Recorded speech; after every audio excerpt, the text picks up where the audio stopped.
Before we get started, YouTube Analytics shows that only 6.3% of my viewers are subscribed. As a new and growing channel, every subscription is incredibly impactful. It's free to subscribe, and doing so not only supports the channel greatly, but also helps me reach more viewers. Your support means a lot to me. Thanks for being part of our journey and enjoy the video. I need to write this down. Maybe someone will believe me. Maybe someone can help. Or at least if I disappear, there'll be a record of what happened to me. My name is Michael Brennan. I'm 42 years old, and until a few months ago, I was living a pretty normal life in Charleston, West Virginia. I had a decent job in IT at a big tech company, a small apartment, and a cat named Pixel. Nothing exciting, but it was stable. Then I stumbled across some files I shouldn't have seen. I won't bore you with the details, but let's just say the company was doing some seriously shady stuff with user data. The kind of thing that could ruin lives if it got out. I couldn't just let it slide, you know. So I did what I thought was right. I blew the whistle. Big mistake. Within a week, I was fired. Not just fired, blacklisted. Suddenly, no tech company in the state would touch me. My savings dwindled, and I started falling behind on rent. I was desperate, scanning job boards for anything that would pay the bills. That's when I saw the ad.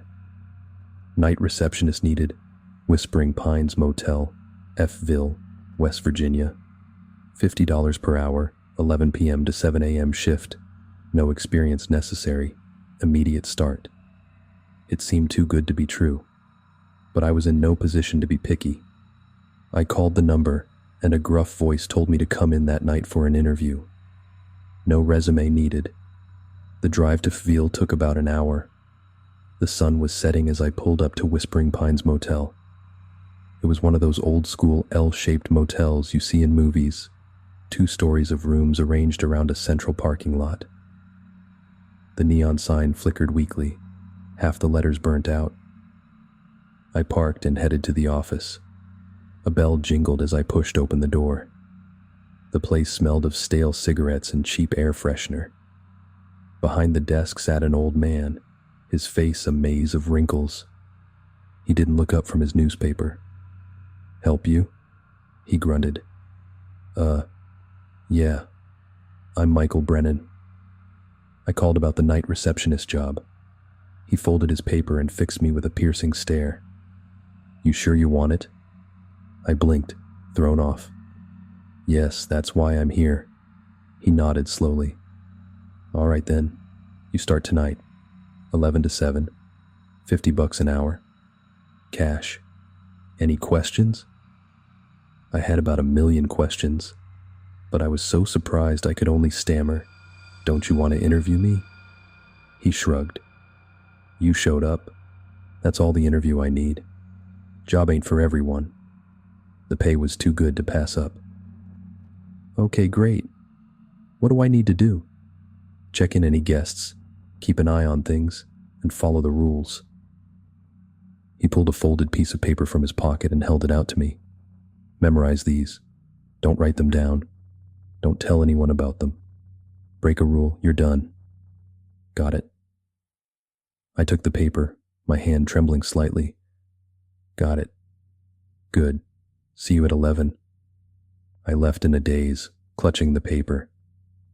Once I was in my car, I unfolded it and read, "Rules for Nightshift at Whispering Pines Motel." Rule 1. At 11:15 p.m., turn off the neon sign. Turn it back on at 6:45 a.m., not a minute earlier or later. Rule 2. If you hear knocking from inside the ice machine, ignore it. Do not open the ice machine between 2 a.m. and 4 a.m. Rule 3. Room 237 is always vacant. If anyone asks about it, tell them it's under renovation. If you see lights on in room 237, do not investigate. Rule 4. The phone in the office will ring at 3:33 a.m. every night. Answer it, but do not speak. Listen for exactly 66 seconds, then hang up. Rule 5. If a guest checks in and gives the name John Smith, give them the key to room 113, regardless of availability. Do not look at their face. Rule 6. The vending machine in the lobby will sometimes dispense items that are not food or drinks. If this happens, dispose of the item immediately. Do not touch it with your bare hands. Rule 7. At 5:55 a.m., lock yourself in the supply closet for exactly 5 minutes. Do not come out early, no matter what you hear. I stared at the list, my mind reeling. This had to be some kind of joke, right? A hazing ritual for new employees. But something in the old man's eyes told me he was deadly serious. I glanced at my watch. 10:45 p.m. I had 15 minutes to decide if I was really going to go through with this. Pixel's face flashed in my mind.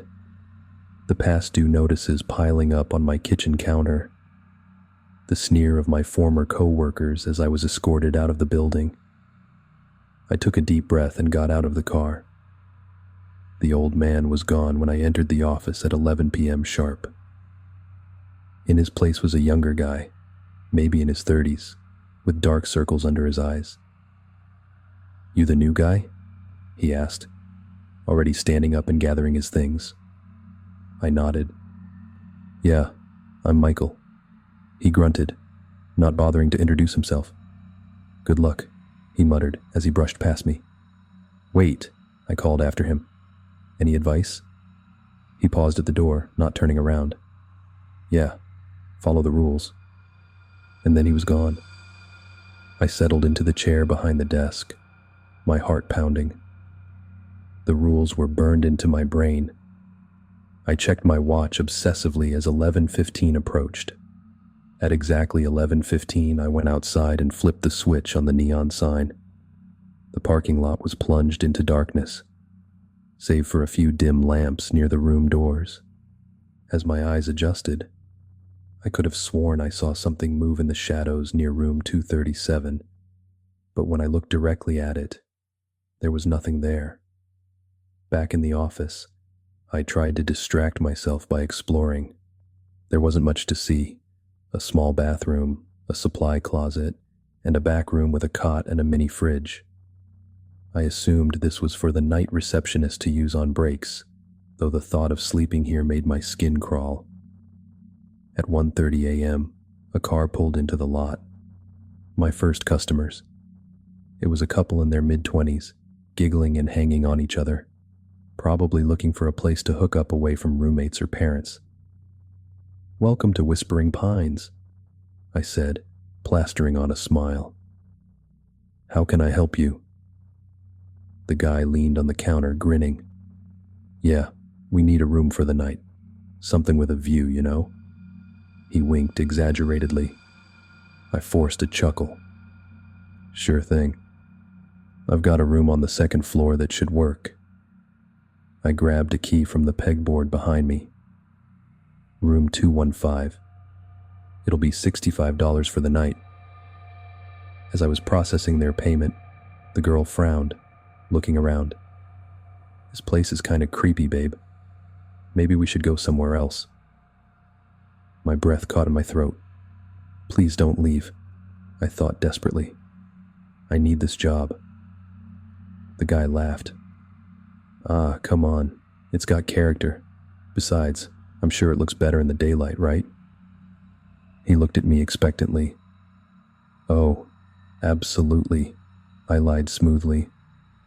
"The view of the mountains in the morning is breathtaking. You'll love it." That seemed to satisfy them, and they headed off to their room. I let out a sigh of relief. One normal interaction down. Maybe this wouldn't be so bad. I spoke too soon. At 2:17 a.m., I heard it. A soft thumping sound coming from the lobby. I froze, my blood turning to ice. The ice machine. It was gentle at first, like someone tapping politely. Then it grew louder, more insistent. I gripped the arms of my chair, my knuckles turning white. Every instinct screamed at me to run, to get as far away from that sound as possible. But the rules echoed in my head. Do not open the ice machine between 2 a.m. and 4 a.m. The thumping continued, growing more frantic. It sounded less like knocking now, and more like something was trying to claw its way out. I could hear a muffled voice, too distorted to make out words, but unmistakably filled with desperation. I clamped my hands over my ears, squeezing my eyes shut. It's not real, I muttered to myself. It's not real. It's not real. It's not real. After what felt like hours, but was probably only minutes, the noise stopped. The sudden silence was almost as unnerving as the thumping had been. I slowly lowered my hands, my ears ringing in the quiet. My shirt was soaked with sweat. I checked my watch. 2:43 a.m. The ice machine would be active for another hour and 17 minutes. I needed a distraction. I turned to the ancient computer on the desk, hoping to lose myself in mindless internet browsing. But as I jiggled the mouse, I realized the screen wasn't just dark. It was cracked, a spiderweb of fractures spreading from the center. That's when I noticed the smear of something dark and sticky on the keyboard. I leaned closer, my curiosity overpowering my fear. For a moment, it looked like blood, but older, congealed. I recoiled, my stomach churning. The phone rang, making me jump. I glanced at my watch. 3:33 a.m. Exactly. With a trembling hand, I picked up the receiver. Remember the rule. Listen for 66 seconds. Do not speak. I pressed the phone to my ear. At first, there was only static. Then slowly I began to make out sounds beneath the white noise. Whispers, too faint to understand. The static faded, replaced by what sounded like footsteps on creaky floorboards. A door opening. Then a voice, crystal clear, as if the speaker was standing right next to me. "We've been waiting for you, Michael." I bit my tongue to keep from crying out. How did they know my name? The voice continued, low and menacing. Did you really think you could escape? That you could just forget? Oh, Michael, you have so much to remember. The line went dead. I slammed the phone down, my heart racing. What the hell was going on? How could they possibly know who I was? I ran to the bathroom and splashed cold water on my face, trying to calm down. When I looked up at the mirror, I froze. Written in the steam that shouldn't have been there in this ice-cold room, were two words: "Remember Michael." I stumbled back to the desk, my mind reeling. This had to be some kind of elaborate prank, right? A way to haze the new guy. But deep down, I knew that wasn't true. There was something very, very wrong with this place. The rest of the night passed in a blur of terror and confusion. At 4:30 a.m., a man checked in, giving the name John Smith. I felt my blood run cold as I remembered the rule. With shaking hands, I gave him the key to room 113, careful to keep my eyes lowered. As he walked away, I caught a glimpse of his reflection in the window. Where his face should have been was just smooth, featureless skin. At 5:30 a.m., I heard a clunk from the vending machine. Curious despite my fear, I went to investigate. There in the dispenser tray was a small ornate box. It looked ancient, covered in strange symbols I didn't recognize. I remembered the rule about not touching strange items with my bare hands. Using a pen, I carefully pushed the box into a plastic bag. As soon as it was sealed, the bag began to smoke, the plastic melting away. I dropped it with a yelp and ran back to the office. Finally, mercifully, 5:55 a.m. arrived. I all but sprinted to the supply closet, locking myself inside just as my watch ticked over to 5:55. For 4 minutes and 30 seconds, nothing happened. I started to relax, thinking maybe this rule was just paranoia. Then I heard it, a low, guttural growl right outside the door. The handle jiggled. Something heavy slammed against the wood, making the whole closet shake. I pressed myself into the corner, biting my fist to keep from screaming. The door bulged inward with each impact. I was certain it would burst open at any moment. I squeezed my eyes shut, silently begging my watch to move faster. And then silence. I cracked one eye open. 6 a.m. Exactly. With legs like jelly, I stumbled out of the closet. The hallway was empty. There was no sign of whatever had been trying to get in.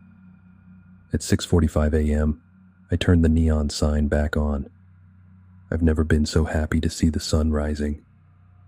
The old man from last night walked in at 7 a.m. sharp. He looked me up and down, taking in my disheveled appearance and wild eyes. "You made it," he grunted, sounding almost impressed. "Wanna quit?" I opened my mouth to say yes, to tell him he could keep this hellish job. But then I thought of my empty bank account, of Pixel who needed to eat, of my landlord who was already talking about eviction. "No," I heard myself say. "I'll be back tonight." He nodded, unsurprised. "See you at 11. Then, as I walked to my car, my phone buzzed. A text from an unknown number. "Good job, Michael.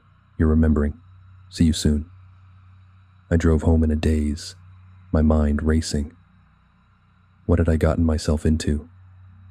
What did they mean I was remembering? And most importantly, how did they know who I was? Little did I know this was only the beginning. The true horror of Whispering Pines Motel and my connection to it was yet to be revealed. Night 2, I spent the day in a fog, alternating between fitful naps and paranoid Google searches. I found nothing about Whispering Pines Motel online, which seemed impossible in this day and age.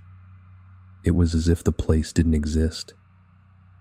As night fell, I seriously considered not going back, but the thought of ending up on the street, of letting down Pixel, I couldn't do it.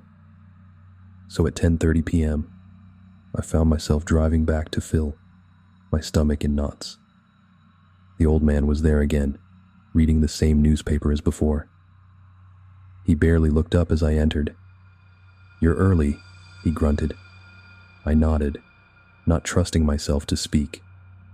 He folded his paper and fixed me with that unnerving stare. "Listen, boy, you made it through one night. That's more than most. But it gets worse. You sure you want to stay?" I swallowed hard. "I need the money," I said weakly. He shook his head. "Money ain't worth your soul, kid. But it's your choice." He stood up, grabbing his coat. "Oh, and one more thing. There's a new rule tonight. Check the drawer." With that, he left. I waited until I heard his car pull away before opening the desk drawer. Inside was a single slip of paper. Rule 8. If you see a little girl in a white dress, do not let her in, no matter what she says or does. Do not open the door. Great, because things weren't creepy enough already. The night started much like the previous one. I turned off the sign at 11:15, settled in behind the desk, and tried not to jump at every little sound. Around 1 a.m., a truck pulled into the lot. An older man, probably in his 60s, came in looking exhausted. "Evening," he said, his voice gravelly. "Got a room?" I nodded, reaching for a key. "Just you tonight?" he grunted. An affirmative. As I was checking him in, I noticed his hands. They were covered in what looked like grease or oil, but there was something off about it. It was too dark, almost black, and it seemed to shimmer slightly in the fluorescent light. I must have been staring because he suddenly pulled his hands back, shoving them in his pockets.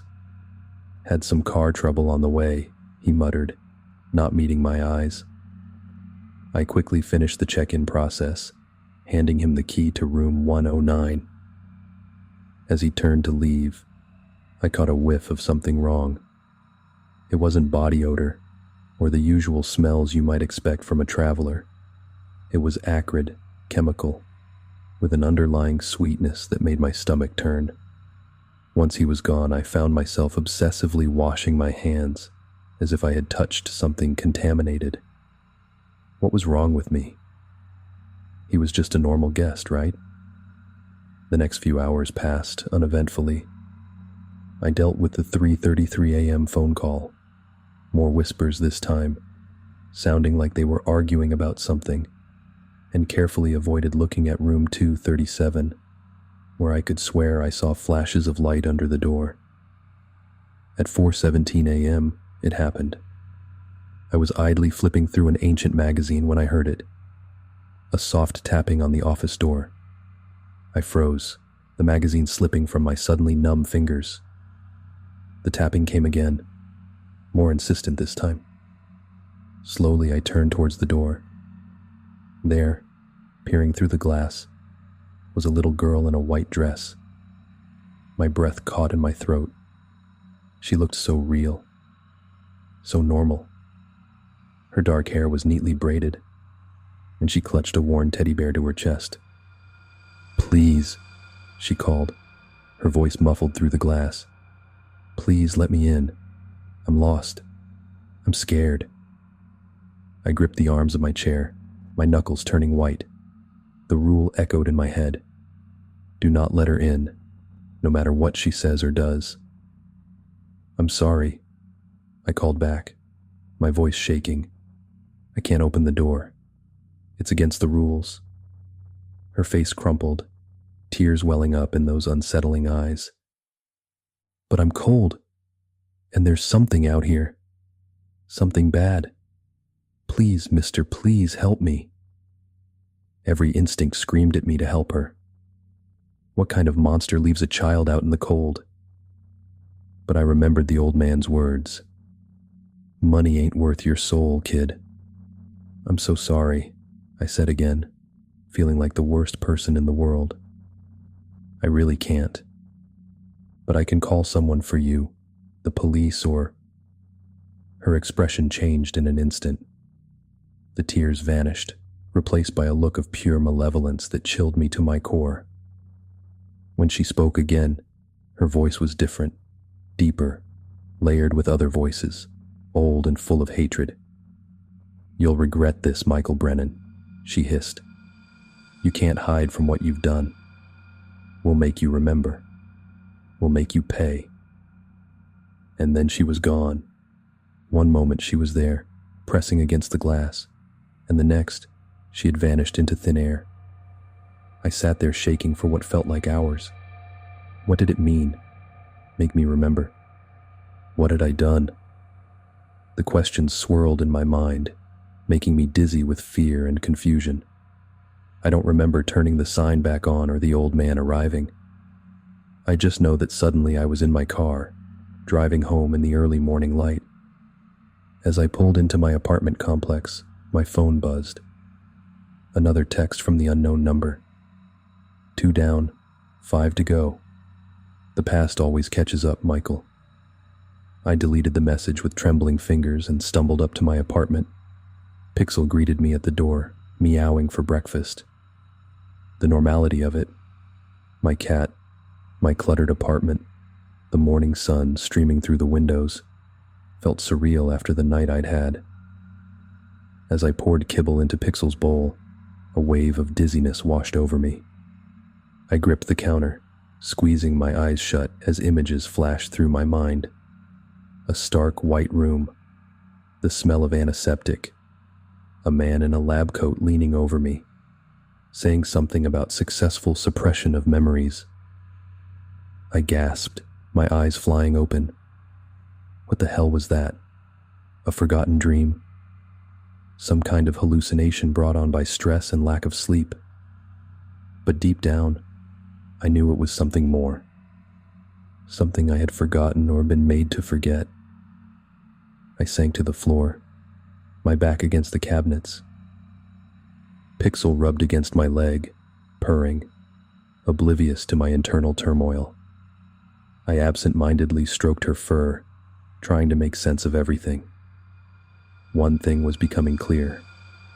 Whispering Pines Motel was more than just a creepy place with strange rules.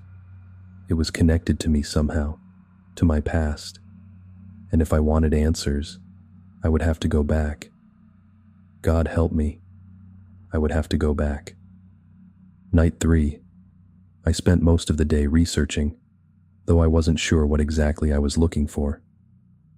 I dug into the history of Phil, looking for any mentions of Whispering Pines Motel, or strange occurrences in the area. I found nothing concrete, just vague forum posts about people feeling weird vibes in that part of town. I also tried to dig into my own past, hoping to jog some memory of what I might have forgotten. But aside from that brief flash in my kitchen, nothing came. It was like there was a wall in my mind blocking off a part of my life. As night fell, I felt the familiar dread settling in my stomach, but mixed with it now was a perverse sort of anticipation. I needed answers, and Whispering Pines seemed to be the key to getting them. I arrived early again, half hoping to catch the old man and demand some answers, but the office was empty when I got there. The only sign that anyone had been there was a new note in the drawer. Rule 9. At exactly 2:03 a.m., go to the vending machine and press B5 twice, then C3 once. Take whatever comes out and place it under your pillow in the back room. Do not look at it. I read the note 3 times, my unease growing with each pass. What kind of sick game was this? The first few hours of the shift passed without incident. No guests checked in, which was both a relief and oddly unsettling. The silence felt oppressive, like the whole motel was holding its breath, waiting for something. At 1:22 a.m., I stood in front of the vending machine, my heart pounding. As soon as my watch ticked over to 1:23, I pressed the buttons. B5, B5, C3. The machine whirred to life, but instead of the usual clunk of a snack falling, there was a soft whooshing sound, like air being released. Then something dropped into the dispenser tray. Following the rule, I kept my eyes averted as I reached in. My fingers closed around something small and cold. It felt like metal with intricate engravings I could feel but didn't dare look at. I hurried to the back room, slipping the object under the pillow on the cot. As soon as I let go of it, I heard a faint whisper, too quiet to make out words. I practically ran back to the front desk, slamming the door behind me. The 3:33 a.m. phone call came right on schedule. This time, instead of whispers or footsteps, I heard what sounded like an old-fashioned film projector running. Then a man's voice, clinical and detached. Subject MB continues to resist memory suppression. Recommend increasing dosage and moving to more aggressive reconditioning techniques. The line went dead. I sat there frozen as the implications of what I'd heard sank in. MB, Michael Brennan. They were talking about me. But what did it mean? Memory suppression? Reconditioning? It sounded like something out of a science fiction movie, not anything that could happen in real life. And yet those flashes I'd been having, the gaps in my memory, the feeling that there was something important I'd forgotten. I was so lost in thought that I almost missed the sound of footsteps outside. I looked up just in time to see a figure walk past the office window. It was the man from last night, the one with the oil-stained hands. He was walking towards room 237. I knew I should ignore it, The rules were clear about not investigating that room, but my curiosity and growing desperation for answers overrode my caution. I slipped out of the office, following at a distance. The man stopped in front of room 237, pulling something from his pocket. It looked like a key, but not like any I'd seen before. It was long and oddly shaped, more like a mechanical tool than a normal room key. He inserted it into the lock, and I heard a series of clicks and whirs, like tumblers falling into place. The door swung open, and warm golden light spilled out. I crept closer, trying to get a glimpse inside. What I saw made no sense. The room beyond the door was massive, far larger than should have been possible given the size of the motel.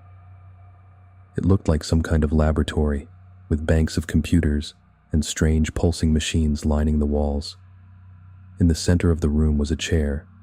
No, more like a throne, covered in wires and blinking lights, and strapped to that chair was me.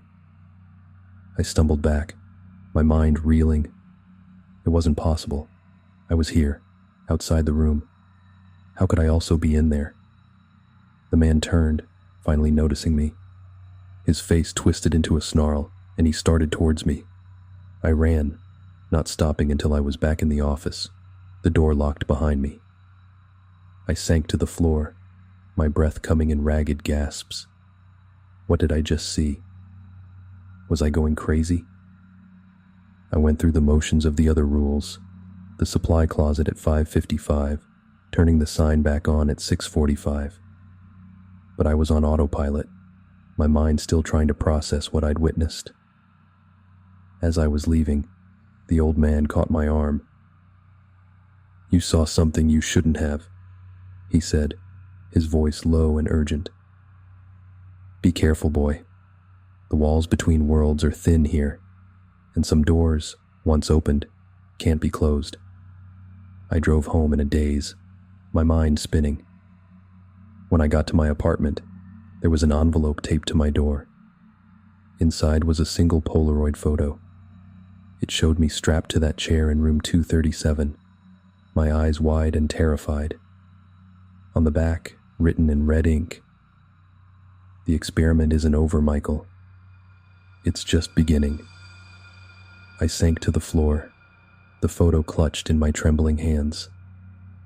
What had I gotten myself into?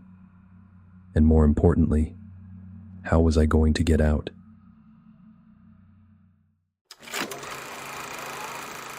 It's crazy what some people will put up with for a little bit of money.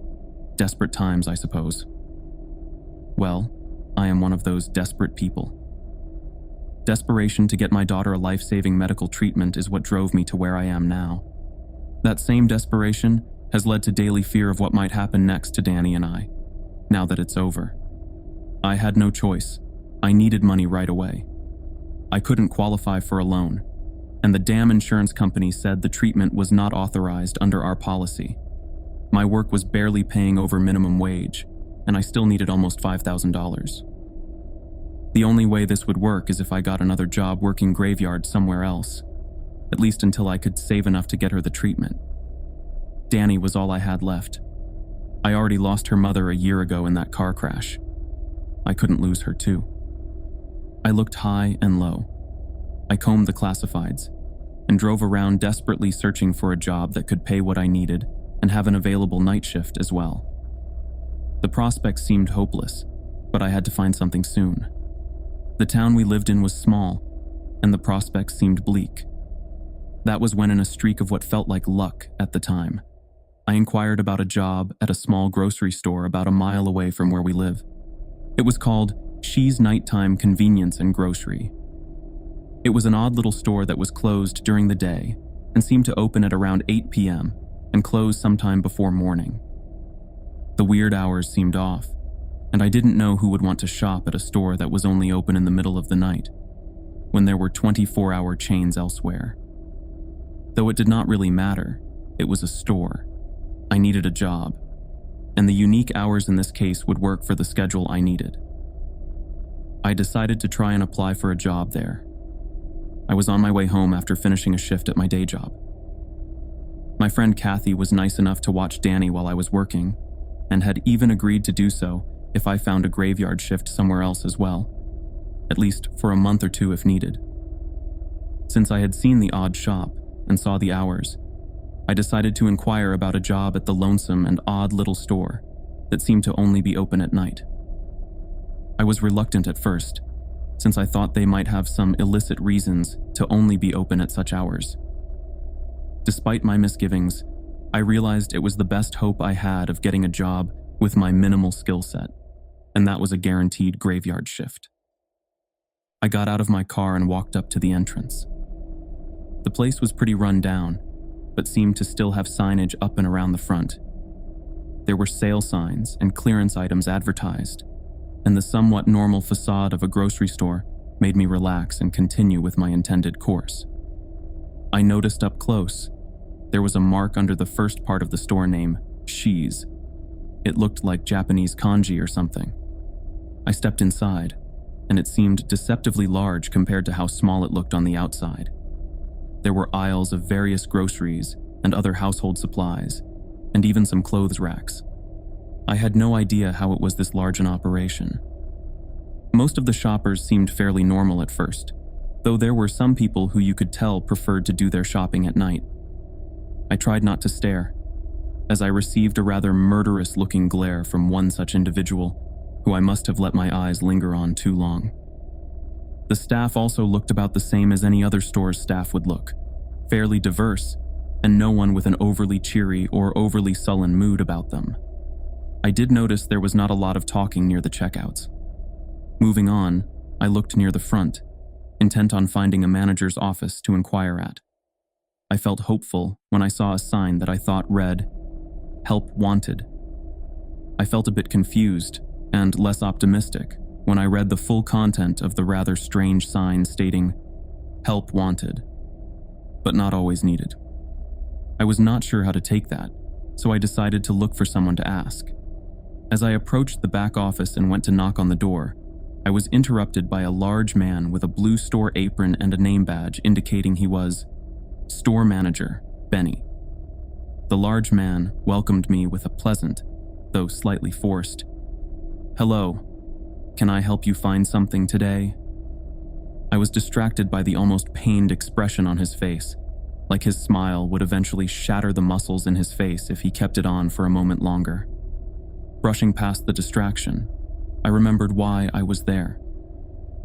Yes, I was actually looking to apply for a job here. I stated my earnest intent while gesturing to the help sign near the door. Benny stopped smiling and looked at the sign, and then looked as if he was about to say something when he held up a finger and pulled out a radio from his pocket. "Molly, what is the bagger situation today?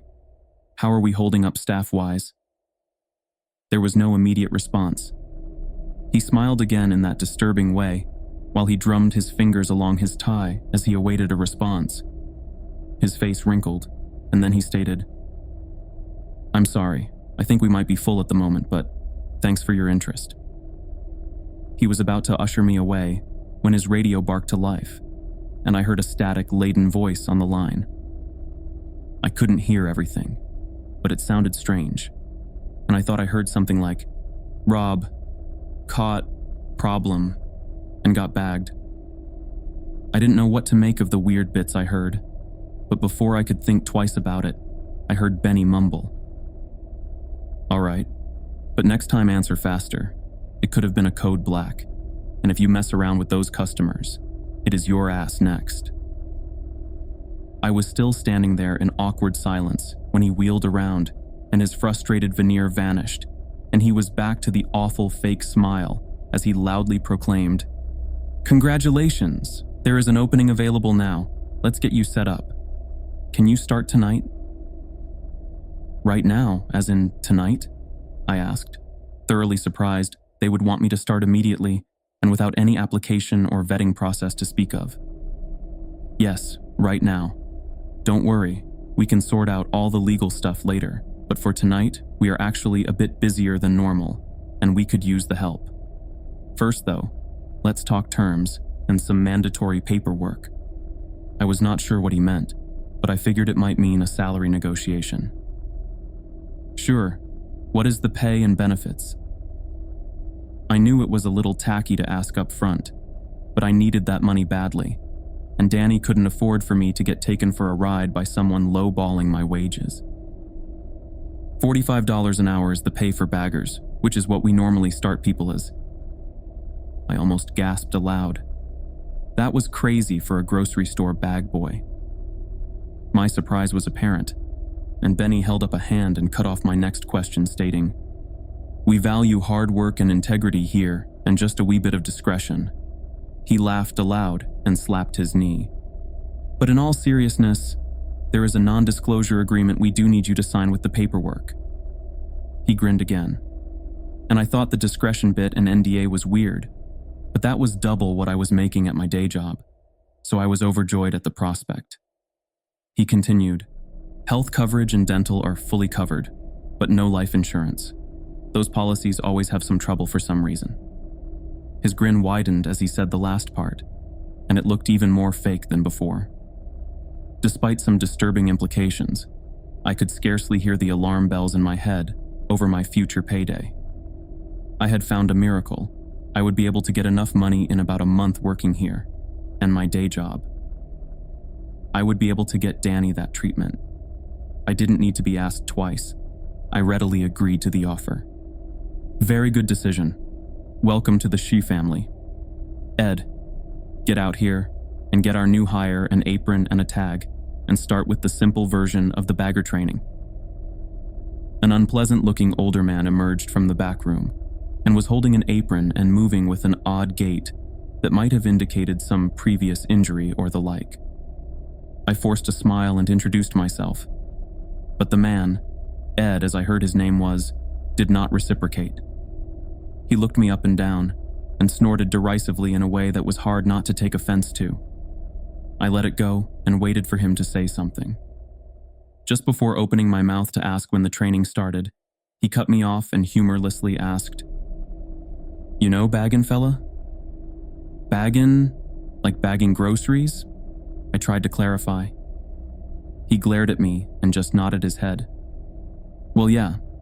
I mean, I have a general idea. I never worked at a grocery store before, but I think I know how things should be bagged, generally speaking."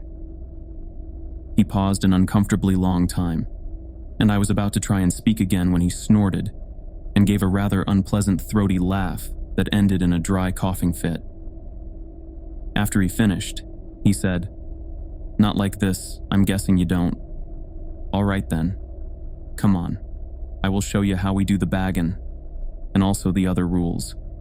Reckon you better listen close. I ain't for repeating myself." I nodded my head, and we started towards the back room when I heard the radio on his belt come to life and a very nervous-sounding voice on the other line say, "Code black. Repeat code black." Ed's face wrinkled in a way that somehow made him look even more annoyed than usual. "God damn it all! More of them fellers already." He turned and left, angrily shouting some imperceptible grunts and complaints into the walkie, and left me near the back room dumbstruck and not sure of what to do next. What was a code black? Why was everyone afraid of them? I was about to go look for someone when I felt a hand on my shoulder, and I wheeled around to see a woman. The tag on her shirt read, "Assistant Manager, Molly." She smiled at me, and it did seem more genuine than some of the others here. "I'm sorry we have not met. You must be the new hire.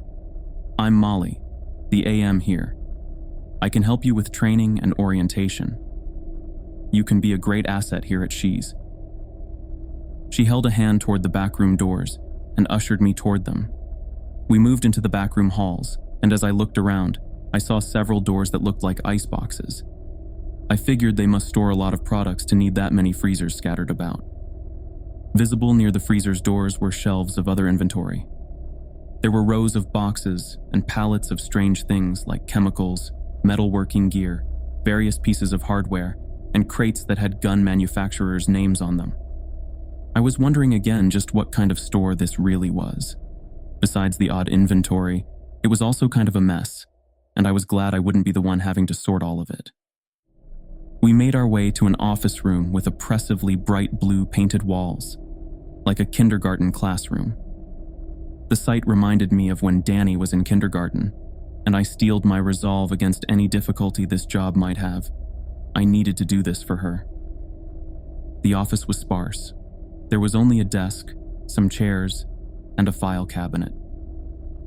I did notice on the walls, painted on the bright blue, were some black characters that almost looked like calligraphy.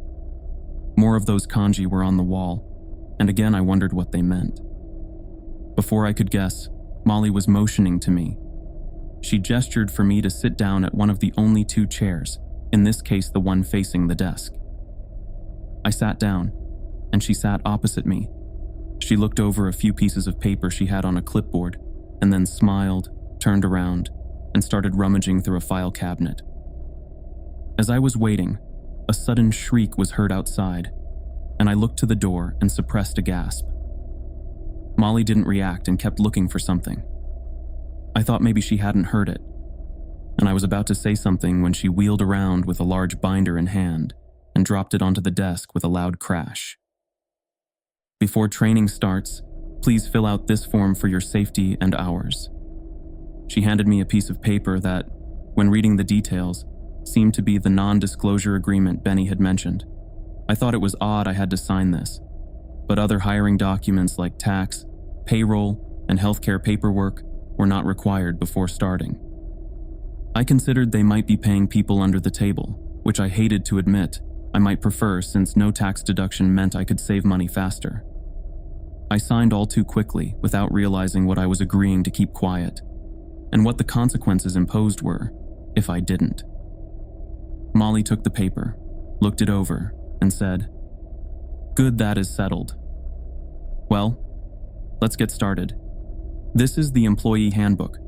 We only have one, so you are going to be doing some light reading for a bit. Because we need the manpower now, though, I will go through it with you quickly, since Ed was indisposed."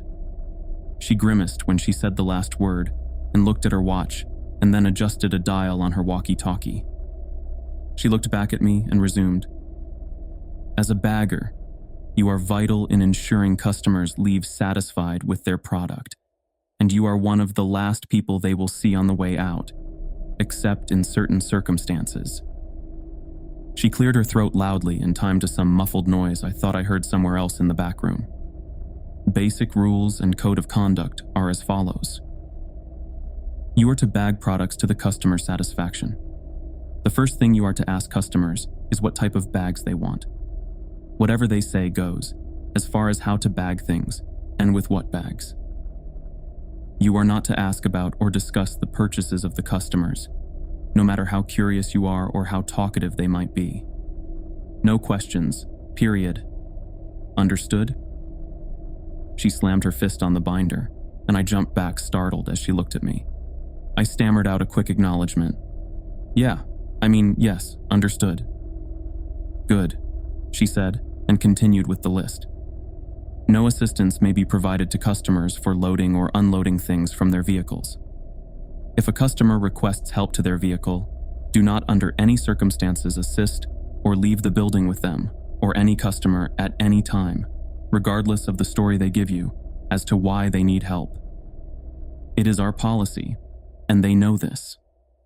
If requests persist, or you are feeling intimidated or threatened, you are to press the yellow button at the end of each checkout by the bagging station. A security personnel will escort the offending customer to aisle 4 for processing and detainment. Wait, detainment? They don't just kick them out? I thought that was weird. She continued with the next rule before I could ask about it.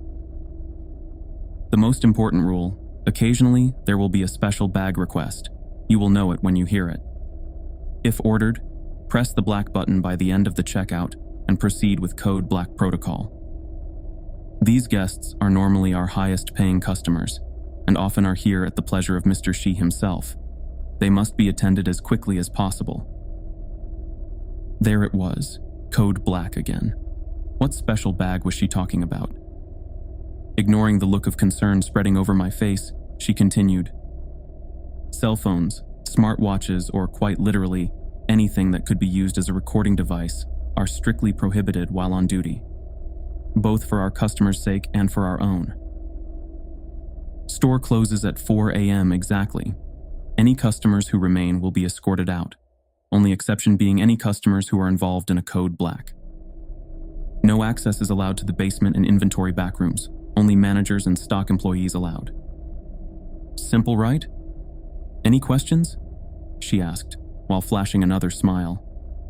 Well, I did have a few questions about the... She cut me off mid-sentence, talking over me and saying, Good. I knew you looked like a fast learner. Come on, let's get you out to the check stands and bagging. She grabbed my shoulder surprisingly hard and pulled me out of the office and back into the store proper. I saw a few customers look at me getting pulled along, and I saw some snickers, and I felt a bit embarrassed. I was led to a checkout with a flickering number 3 next to it. The other 2 were busy with customers waiting in line to be helped by a cashier and bagger a few feet away from where I would be standing. We stopped, and Molly cleared her throat loudly to get the attention of a young man with dirty blonde hair and a rather unimpressed expression on his face. Hello, Lee. This is our new bagger. Show him the ropes and try to be easy on him. It's his first day. I know it's busy, but we don't need another Rob situation so soon. Have fun, you two. She walked away without another word to the back room, and I was left there with Lee, as I heard his name was, staring at me. I tried to break the ice. Hi, my name is... Save it.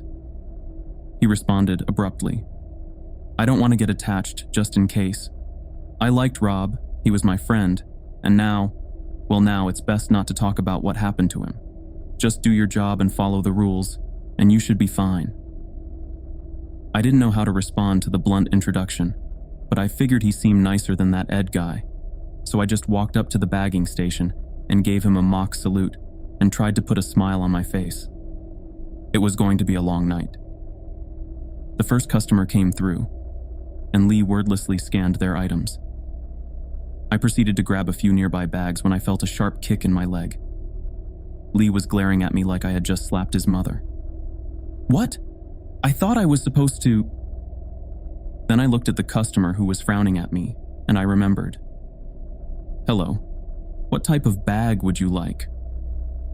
The customer, an older woman, sneered at me and finally accepted the question and said flatly, Paper, please, and did her best to pretend I didn't exist while I was bagging her items. Mostly groceries, produce, meat, and dairy. There were a few odd pieces, like a set of kitchen knives, and what looked like boxes of some sort of firearm ammunition. I was about to ask about them when I remembered the rules. I tried to ignore it and just carry on.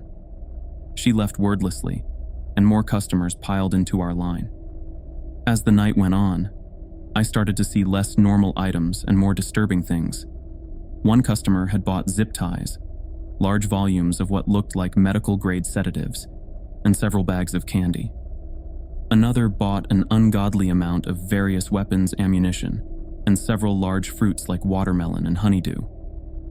I thought he might be just shooting some fruit for target practice, until I saw what appeared to be a Kevlar vest and an uncomfortable amount of alcohol.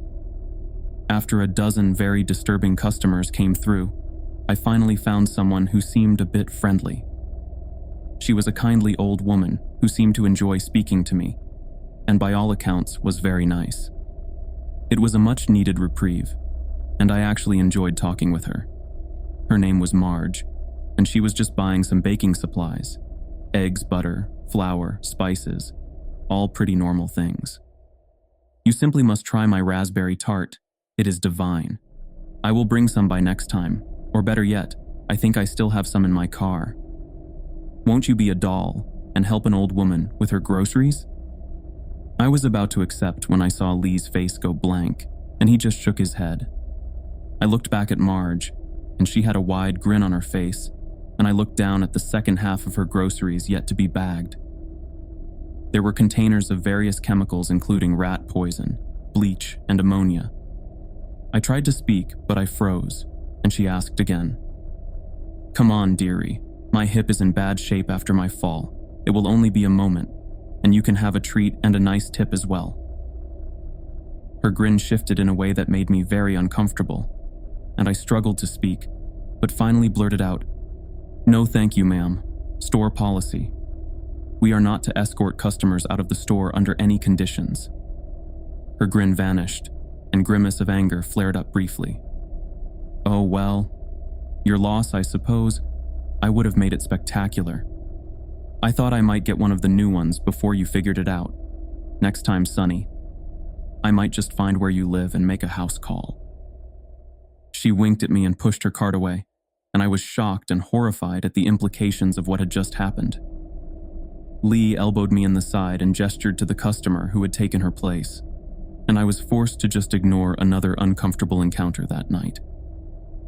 After a long shift of bagging goods for an assortment of disturbing individuals, I realized my work was done when a screeching PA system informed everyone in the store that it is now 4 a.m. and we are closing. If you have not purchased your items already, then you must leave. If you are loading goods, a reminder that no employees may leave with you. You must take them and leave. If you do not, they will be confiscated. Any customers lingering in store will be confiscated as well. Geez, they were not joking about the strict closing time. A large group of people I had not seen before moved through the aisles with flashlights and batons. They must have been the store's security team. They seemed overkill and intense, more like paramilitary than grocery store security guards. They were looking for any stragglers, apparently. I thought just then of the weird announcement about people left behind being confiscated as well, and it seemed kind of concerning with how serious they were about everyone getting the hell out on time. I was ushered out as well, along with the other staff who left wordlessly. I tried to make a quip to Lee, asking if there was ever overtime, but he just kept his head down and ignored my joke. I did not know what kind of operation this was, but the more I learned about it, the more I felt like I made a mistake in taking the job. I had to keep it for a while longer at least, until I could save enough for Danny's treatment. I worked at She's for a few more weeks of uncomfortable conversations and ghoulish and unspeakable items being bagged at the caprice of disturbing and malign customers. I saw 2 code blacks in that time. At least I should say I overheard them. Lee told me not to look and try to avoid the attention of the customers who ordered them. After the first one in my second week of work, I did not see Jay, the other bag boy, again. Lee warned me not to ask about him, and I was getting increasingly terrified of what would happen if I got one as well. What the hell were the code blacks? The only good news I had was that the store paid bi-weekly, and to my surprise, it seemed like almost no taxes were taken out of my paycheck. I had almost a full $2,800 from the first 2 weeks of work. A little more, and with a bit of the money I saved up from my other job, I could afford Danny's treatment. I just needed to make it 2 more weeks, and then I could quit and never see the awful place again. I managed to avoid any trouble for my 3rd week, but in my last week, I had a disastrous run-in with a customer.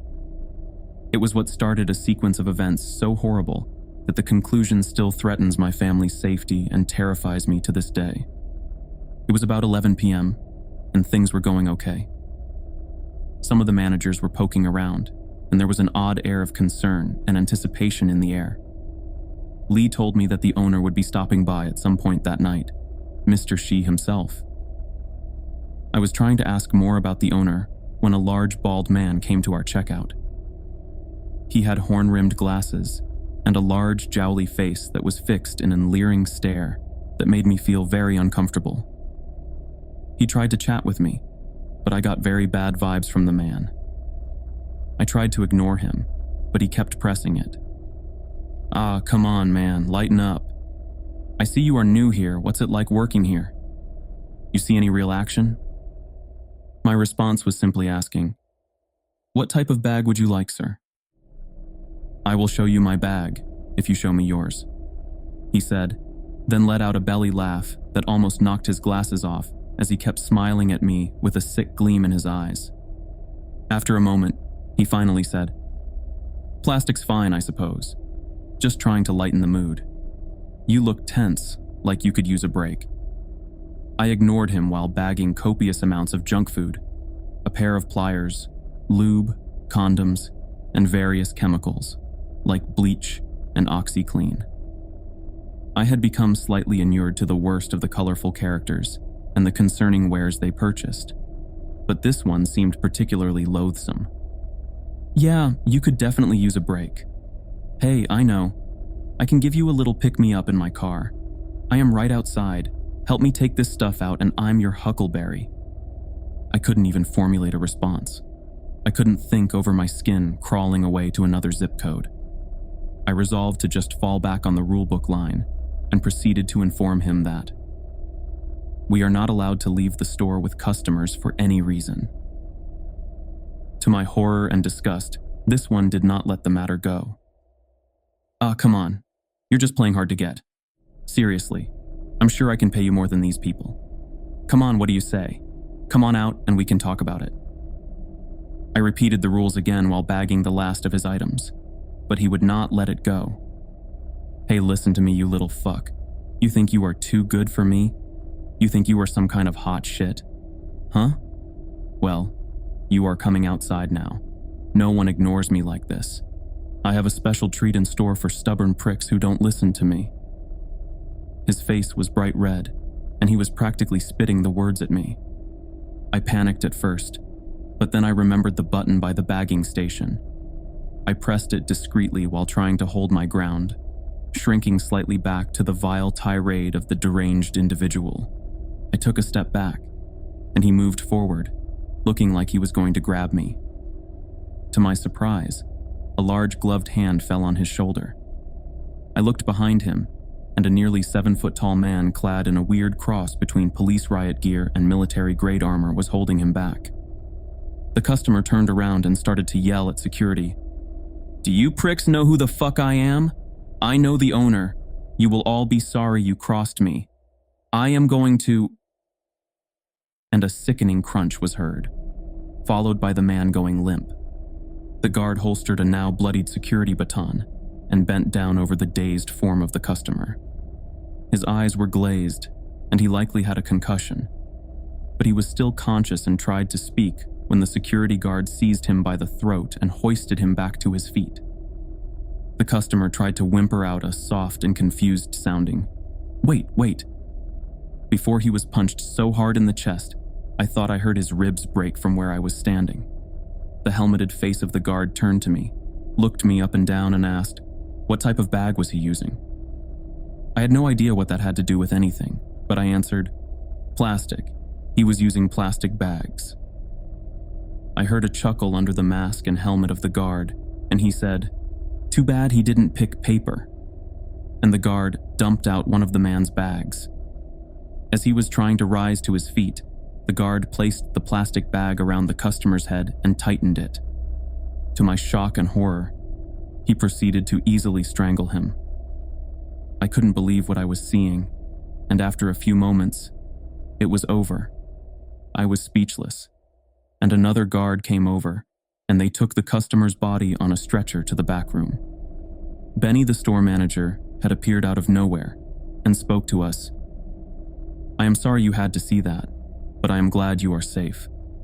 We take threats very seriously here and know you all need to be safe in such dangerous times. That is why we keep this place safe from dangerous people like that. I trust what happened here will also be safe and secure with you, right? After all, we wouldn't want you endangered by anyone like that knowing where you live, right? He smiled at us and left to the back rooms. I understood the veiled threat and realized I would not be able to tell any real authorities or report on this madhouse. Despite that encounter, my night was not done yet, and the worst was yet to come. Lee would not speak to me about what we both saw, and we tried to move on with the night and pretend what we saw happen didn't happen. It was getting close to 4 a.m., and we would be able to close soon. I was so close to being done with this place and getting out of there and home to my little girl. I just needed to hang on for a couple more days. There were only a few more customers lining up at the checkouts when something odd happened. A well-dressed man went to checkout number 2, and they shut off their light and said the scanner was not working anymore. It seemed fishy since it had been fine all night. But when the guarded looks and concerned faces flashed before me and then back at the well-dressed man, I realized that they might know something I didn't. My heart sank as I realized he might be one of those special customers. I looked over at Lee, and he was visibly sweating and fumbling with the cash register. The man sauntered over to out-checkout. He had a small basket with what looked like fine sewing thread, thimbles, and tailoring articles. It also contained a hacksaw, a plaster cast, and several boxes of nails and rivets that seemed to clash with the sewing equipment. By itself, I did not think anything of it, and I relaxed a bit. Lee was pale and wordlessly scanned the small items he had. After they came down the conveyor, the man turned to me, tipped his hat, and introduced himself. "Good evening, my friend. My name is Henry Jaspin. I work for a little antique cloth shop, and I'm here to get some materials." I relaxed a bit more. This did not seem too strange. I proceeded to ask, "What type of bags would you like today, Mr. Jaspin?" "Well, my good fellow, I should think paper for the small bits you see here. Indeed, I found all the tailoring kit I need to make work anyone would be proud of. But what I really need today are some raw materials. So, the bag I really need will be a body bag tonight, preferably the larger variety." My mind was racing, my heart was pounding. Did he just say he needed a body bag? I was about to ask him to repeat it when it dawned on me. The rules had said, "A special bag request. You will know it when you hear it." I realized I had just encountered my first code black. I forced my trembling body to move, and I pressed the black button under the bagging station. I heard an alert on nearby walkie-talkies. Code black on number 3. Confirmations were heard all around. There was a burst of motion near the back, and I handed Mr. Jaspin his bag of smaller merchandise as Benny approached us. "Good evening, Mr. Jaspin." He managed to choke out the words, seeming uncharacteristically nervous. "Oh, Benny, don't worry. I know what I asked for, and though you are a big fella, I wouldn't dream of picking you. We go too far back. Besides, your skin is terrible. Can you imagine one of our suits on you?" Mr. Jaspin let out a howl of laughter, and Benny followed suit with a nervous chuckle of his own. "Your new employee, however, he has a nice strong jaw and broad shoulders. Not as much meat, though." He looked me over, and I was confused and terrified at the implication of whatever it was he was talking about. As he was eyeing me, Benny spoke up saying, "Of course, you are free to pick as you please, but if I could suggest an option. We just picked up a rather unruly fellow who was just processed a few hours ago, and he is on the larger side. Perhaps he would be a good alternative. Of course, Benny, you and your new hire lead the way." I followed Benny, in between him and Mr. Jaspin, who was behind us. We went into the back and through keycard locked door that lead into the basement. Benny shot me an apologetic look as we descended into the basement, and I beheld what was down there for the first time. The place was very dark and freezing. I thought it might be another type of meat locker, and I was not too far off. When the light switched on, I had to stifle a gasp of shock and horror. As soon as the room was illuminated, I saw it all. We were surrounded on all sides by rows and rows of body bags. Almost all of them were full. Corpses leered out of many of them, all in various states of decomposition. I thought I was going to be sick. It looked like a morgue. I realized that we had been dealing with these products the whole time. I laughed quietly to myself in despair when I realized the options were paper, plastic, and apparently body bags. I thought of the conversation of selecting a person. I also thought of the other people who had handled code blacks and had not been seen again. Like Rob. Rob was bagged. I stood there mouth agape, trembling at the horror of the nightmare room before me. While it all unfolded in stark terror to me, Mr. Jaspin calmly perused through the inventory of corpses. He would scrutinize them, pinching a cheek here and there, and giving a tut-tut or moan of disdain.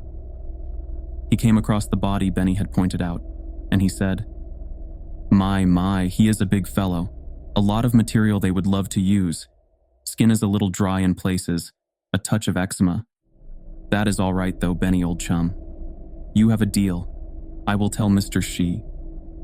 Benny sighed in relief and started to guide me out of that nightmare dungeon. While leaving, I caught a look at Mr. Jaspin's pic, and I held my hand over my mouth to avoid gasping out loud. It was the belligerent customer from earlier. A large dent on his face from when it was smashed in by security.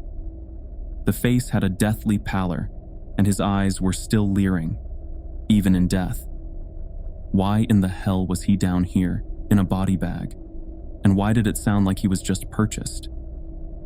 My mind was grasping for rationalizations, for how and why this was all happening.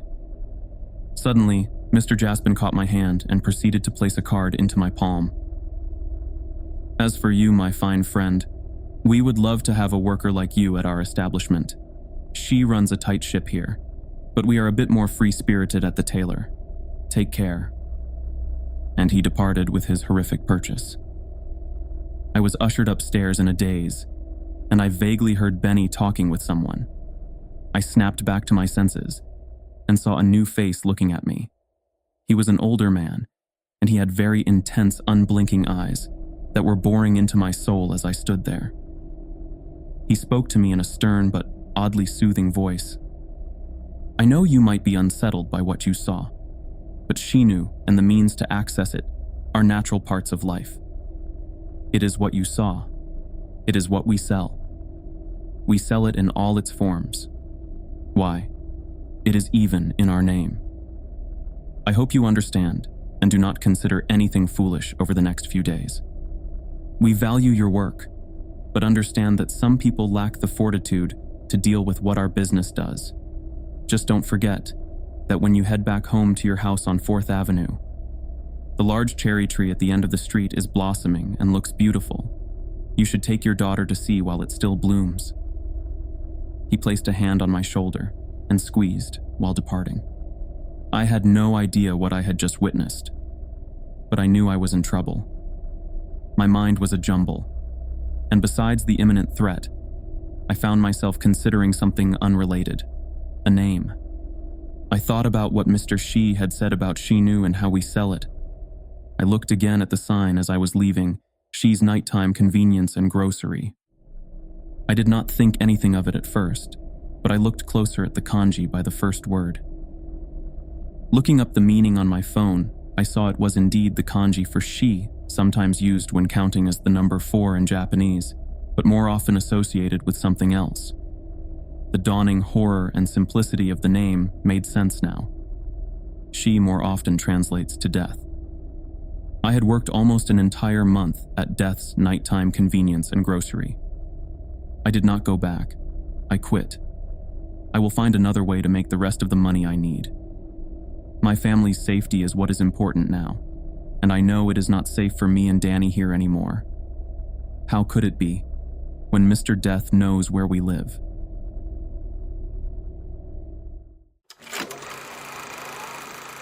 Having to spend your nights awake and your days asleep is not made for everyone. This hasn't been a problem for me as a kid, since I never managed to fall asleep at night and ended up sleeping during class.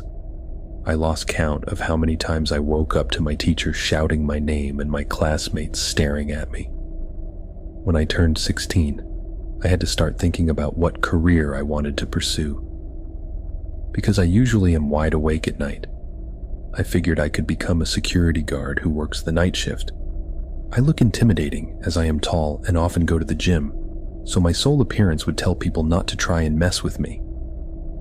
Although, in fact, I'm not as tough and strong as I look. That being said, it appears my experience in the field has led me to quite a unique job opportunity. My boss approached me and asked if I was interested in guarding a hospital for days. He mentioned the job would pay exceptionally well compared to my previous jobs, as it requires experience and a trustworthy person, The opportunity of working in a hospital has not yet been offered to me during my time working here, and it seemed like quite the challenge. If I managed to fulfill the job as expected, it might also result in a salary increase. I accepted the offer wholeheartedly, as declining would be foolish. I remember my boss looking relieved upon hearing my response. Supposedly, he struggled to find any other security guards willing to take on the job. "You will start next week on Thursday. Make sure to be there before 10 p.m., he said, shaking my hand. I shook his hand with a huge smile on my face, excited to get started. "You bet, sir." In the days leading up to the assignment, I guarded a few uneventful shifts at various places such as a university and a McDonald's. I was happy, however, when the day of the unique opportunity arrived. Not wanting to be late, I drove to the hospital around 8 p.m. It's only a 30-minute ride, but you never know what might happen. I also figured getting to know the place wasn't such a bad idea. I mean, how am I supposed to guard a building I don't know the layout of? I didn't want to screw this up as it pays me 3 times what I usually make. It was surprisingly busy on the road, which led me to arrive at the hospital around 8:40 p.m. I got out of my car and made my way to the front door. The building seemed medieval as it was made from bricks and had this Romanesque charm. The building wasn't big. In fact, it's rather small. From the outside, it seemed the building had 3 floors with short hallways. I pushed the front door open and greeted the lady at the counter. Her smile radiated a welcoming, soothing feeling, easing me of any nerves in an instant. "Hello, I believe I was hired for the night shift at this hospital.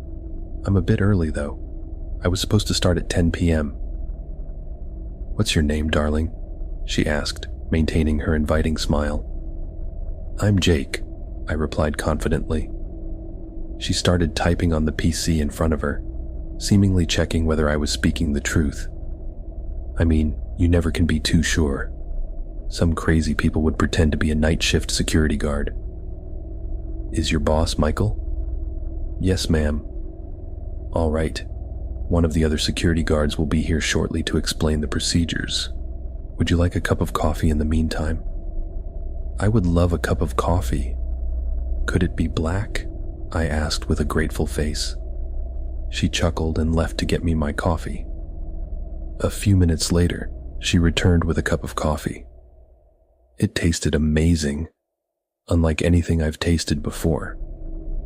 Everything seemed to fall right in line because a security guard approached me right as I finished my coffee. The security guard looked at me with skeptical eyes, judging my appearance before saying, "You must be the security guard, huh?" I didn't expect someone so young to show up for the job, but that doesn't matter if you do as I say. I got out of my chair and held out my hand to shake his hand. "Nice to meet you, sir. I assume you will be showing me around?" I asked confidently. I was always taught that it's important to look confident even though you might not feel confident, as it leaves a positive impression on the people you work for. However, the security guard in front of me, 6 feet 7 inches, and quite the physique, made it difficult for me to not feel intimidated. "Follow me," he ordered. I followed him, and we made our way to the security room. He proceeded to show me how the cameras operate and gave me a tour around the building. He told me some basic security rules, which I've heard too many times. "Oh, there's one last thing," he mentioned as he was leaving. "You see that paper on the desk? Read it. It contains a list of rules that you must follow. If you don't, we'll know. I hope you are professional enough to take them seriously and follow them, no matter how bizarre they might seem." I looked at him dumbfounded, but swiftly regained my composure and assured him I would follow the rules. "Good luck, kid," he said as he left the room. I watched him leave as the clock positioned above the door told me that it was 9:30 p.m., which meant I had 30 more minutes before my shift officially started. The paper stated a total of 7 rules. Rule 1. Your shift will begin at 10 p.m. Make sure that you are inside the security room by that time. From 10:15 p.m. until 11 p.m., you are required to patrol the building to ensure that no individuals are present. If you encounter anyone, kindly ask them to leave. Rule 2. Somewhere between 11 p.m. to 3 a.m., a young woman could appear knocking on the front door asking to see her husband. Ignore her completely and pretend she isn't there until she goes away. Rule 3. Ensure that the lights inside the intensive care unit remain on throughout your shift. If they happen to turn off, make your way over there and turn them back on. If you hear screaming while the lights are off, run towards the nearest bathroom and stay there until the screaming stops, then proceed to turn the lights on. Rule 4. If there's a little girl with a teddy bear in the cafeteria, sit next to her and don't say a word. If she looks at you, walk back to the security room. If she speaks to you, talk back until she leaves. Rule 5.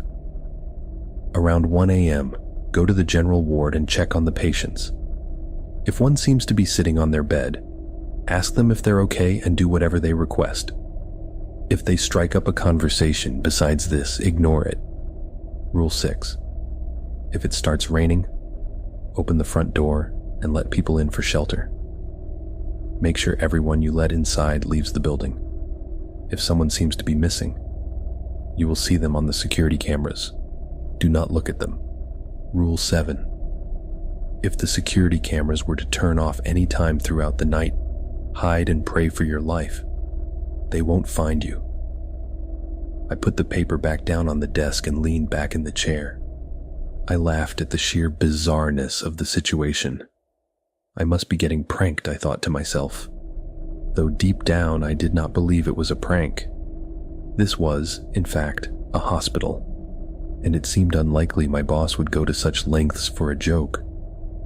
Perhaps this was his way of seeing how much he could trust me, to see if I would follow such foolish rules. I reread the rules once again to make sure I understood them. I sure as hell was going to show my boss that he can count on me. The clock struck 10 p.m., and I turned my attention to the security cameras. With not much happening on the security cameras, and only having 15 minutes until I was supposed to patrol, I felt my attention slowly falling towards my phone. The best way to waste your time is spending time looking at memes and stupid internet news. Time sure does go by quickly. It felt like I barely had spent time on my phone, yet it was already 10:15 p.m. I left my cozy chair, stretched my legs, and made my way out of the security room. I figured that starting at the highest floor and descending my way down would be the best course of action, so I made my way to the highest floor. Thankfully, there was an elevator, so I did not have to bother using the stairs. I made my way up to the highest floor and started checking all the rooms, hallways, and even the bathrooms. As I expected, nothing special happened. The thing about working the night shift as a security guard is mostly that someone must be at the location in case something happens. However, this does not mean anything will happen, making it a boring, easy way to earn money. On top of that, I get to grab coffee and snacks whenever I want. No one seemed to be on the third floor, so I decided to descend to the second floor of the building. After patrolling the second floor, I reached the conclusion I had set for myself beforehand. Nothing special. I grabbed my phone to check the time and see if I needed to hurry. It was 10:32 p.m. when I finished the second floor, giving me enough time to explore the first floor. It did strike me as weird, however, that there was literally no one in the hospital. I expected a hospital to always have doctors and patients in the building, as that's the entire point of a hospital. However, every room I checked so far had been empty. If my boss was indeed trying to test me, he did not go all in on the preparations. Despite that, I proceeded to the first floor, which contained the intensive care unit, security room, front door, and cafeteria. I planned to pass through the ICU and main hall area first, so I could finish off with the cafeteria and get myself a snack. As I made my way through the ICU, I was caught by surprise when I noticed an old man around 70 years old standing in one of the rooms. I was stunned for a bit. I recalled rule number 1. If you encounter anyone, kindly ask them to leave. Suddenly, everything fell into place. I realized that my boss had likely hired an actor and allowed him inside the building to test my adherence to the rules. With a sigh, I made my way toward the man. "Excuse me, sir. You are not supposed to be here at this time. I would like to kindly ask you to leave," I firmly asserted to the old man. The old man looked at me without saying a word, appearing confused by what I had told him. "Sir, I would kindly like to ask you to leave," I repeated. He nodded his head in agreement and followed me out of the building. "Have a good night, sir," I told him as he walked away, right before he completely vanished into the darkness. The old man unexpectedly spoke. "Be careful of the surgeon." What did he mean by that? I quickly realized my boss must have told him to say that to scare me, so I quickly disregarded it. I continued my patrol around the floor.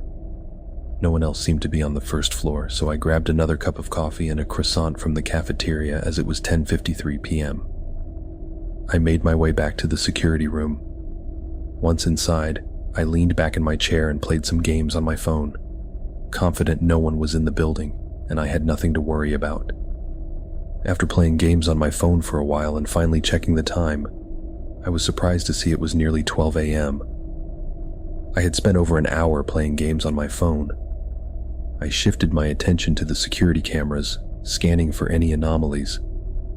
My heart skipped a beat as I noticed the lights of the ICU were switched off. I cursed at myself for not paying attention, as I had no idea how long the lights had been switched off, and the rules stated to turn them on as soon as possible. I got out of the security room to turn on the lights. As I walked towards the ICU, I froze in my steps. The sound of people screaming was deafening. I was baffled by the situation, unsure if my boss would have gone this far just to see how far I would follow the rules. The agony and the screams were noticeable and raised my anxiety. That's when I heard a door open and close, followed by footsteps making their way towards my location. Without hesitation, I bolted to the bathroom on the first floor and locked myself in one of the toilets. I tried to gather my composure and make sense of the situation I found myself in. I couldn't seem to understand how it was possible for anyone to even be in the building. Their screams of agony felt so realistic that it left no room to think this was staged by my boss. Those screams were real. Before I could fully reclaim my composure, the bathroom door swung open, and the same footsteps I heard before walked inside. I tried to stay as silent as possible, not knowing if the person had a weapon. For a second, the silence was deafening until the person started whispering a song to himself. "Welcome to the hospital. Welcome to the hospital. You can come, but you can't go. Welcome to the hospital. Welcome to the hospital," he murmured as he knocked on the doors of every bathroom stall. I jumped when he knocked on mine, the sound not noticeably louder than with the others. Through the gap beneath the door, I could see his feet on the other side, completely motionless. "Is anyone there?" he said with a deranged tone. "Open up, don't be shy," he continued. My heart pounded in my chest as I held on to the silence. I remained frozen, praying he would soon leave me alone so I could get the hell out of here. The man persisted, knocking on the door in an attempt to gain any reaction out of me. "Come on, Jake, I need your help with something," he cried out desperately. I felt my blood turn cold at the sound of him mentioning my name, unsure as to how he could have known it. I stayed still and did not make a sound. After a couple of minutes, he gave up and walked out of the bathroom. Right before he left, one more sentence left his mouth. "See you soon, Jake." I did not leave the bathroom for another 10 minutes until the screaming had finally stopped. I unlocked the bathroom stall I was in and slowly opened the door that led towards the main hall, making sure no one was in sight. I exited the bathroom and slowly made my way to the ICU to turn the lights back on. Right after I turned the lights on, I ran towards the security room as it suddenly felt like the only safe place in the building. As I let myself fall into the cozy chair, I looked at the time displayed on my phone, which indicated 12:51 a.m. Still full of adrenaline from what had just happened, I quickly reread all the rules to see if I had acted the way I was supposed to. Thankfully, that was the case. As I got to Rule 5, I was given a lovely reminder to check up on the patients around 1 a.m. and fulfill any wishes they had. Though I was not too sure if I was ready for another endeavor, I was more afraid of what might happen if I didn't oblige to the rules. Despite my patrol, I did not see anyone in the patient rooms. So how could there be anyone? I made my way up the stairs, this time reluctant to use the elevator, feeling like it might stop working. Besides, it's only one floor, so I might as well use the stairs. As I stepped on the second floor, my heartbeat started increasing slightly as I did not know what to expect. As I made my way to the patients, I started to hear excessive coughing from one of the rooms. I decided to go past the rooms one by one to make sure I did not skip any of them. As I peered into the first room, hoping to see nothing except an empty room, I was disappointed. In the bed lay an old woman apparently sleeping. She had 2 tubes inside her nostrils and a needle in her arm. This is when I realized I hate the sight of people in these conditions. In every room were patients who seemed either extremely sick or extremely wounded. Whilst making my way throughout the hallway, the coughing sound became louder as I slowly made my way towards the source. Of course, it was in the last room. In case it was that maniac in the bathroom from before, I'd have to run the farthest. All the other patients were sleeping. As I made my way to the last and final room, I took a deep breath before walking in. Despite my nervousness, I stepped into the doorway and looked at the man. The man was sitting on the bed, elbow in front of his mouth and coughing like he had been the past few minutes. When he noticed me, he tried to speak. "What?" he uttered, trying to stop his coughing for a second. I was caught off guard. This guy seemed to be an actual patient. I even felt pity for him. I couldn't imagine what it would be like for him. I quickly ran down to the cafeteria to grab a cup of water and bring it to him. As he saw me standing in the doorway, his hand signaled me to come closer and hand him the cup of water. I walked towards him and handed it to him. He drank it so fast I figured he had beaten a world record. He collapsed on his bed and thankfully stopped coughing. "Thank you," he exclaimed. "No problem, man. You seem like you needed it," I replied. After a minute of sitting in silence with the man, I figured it was time for me to leave the room.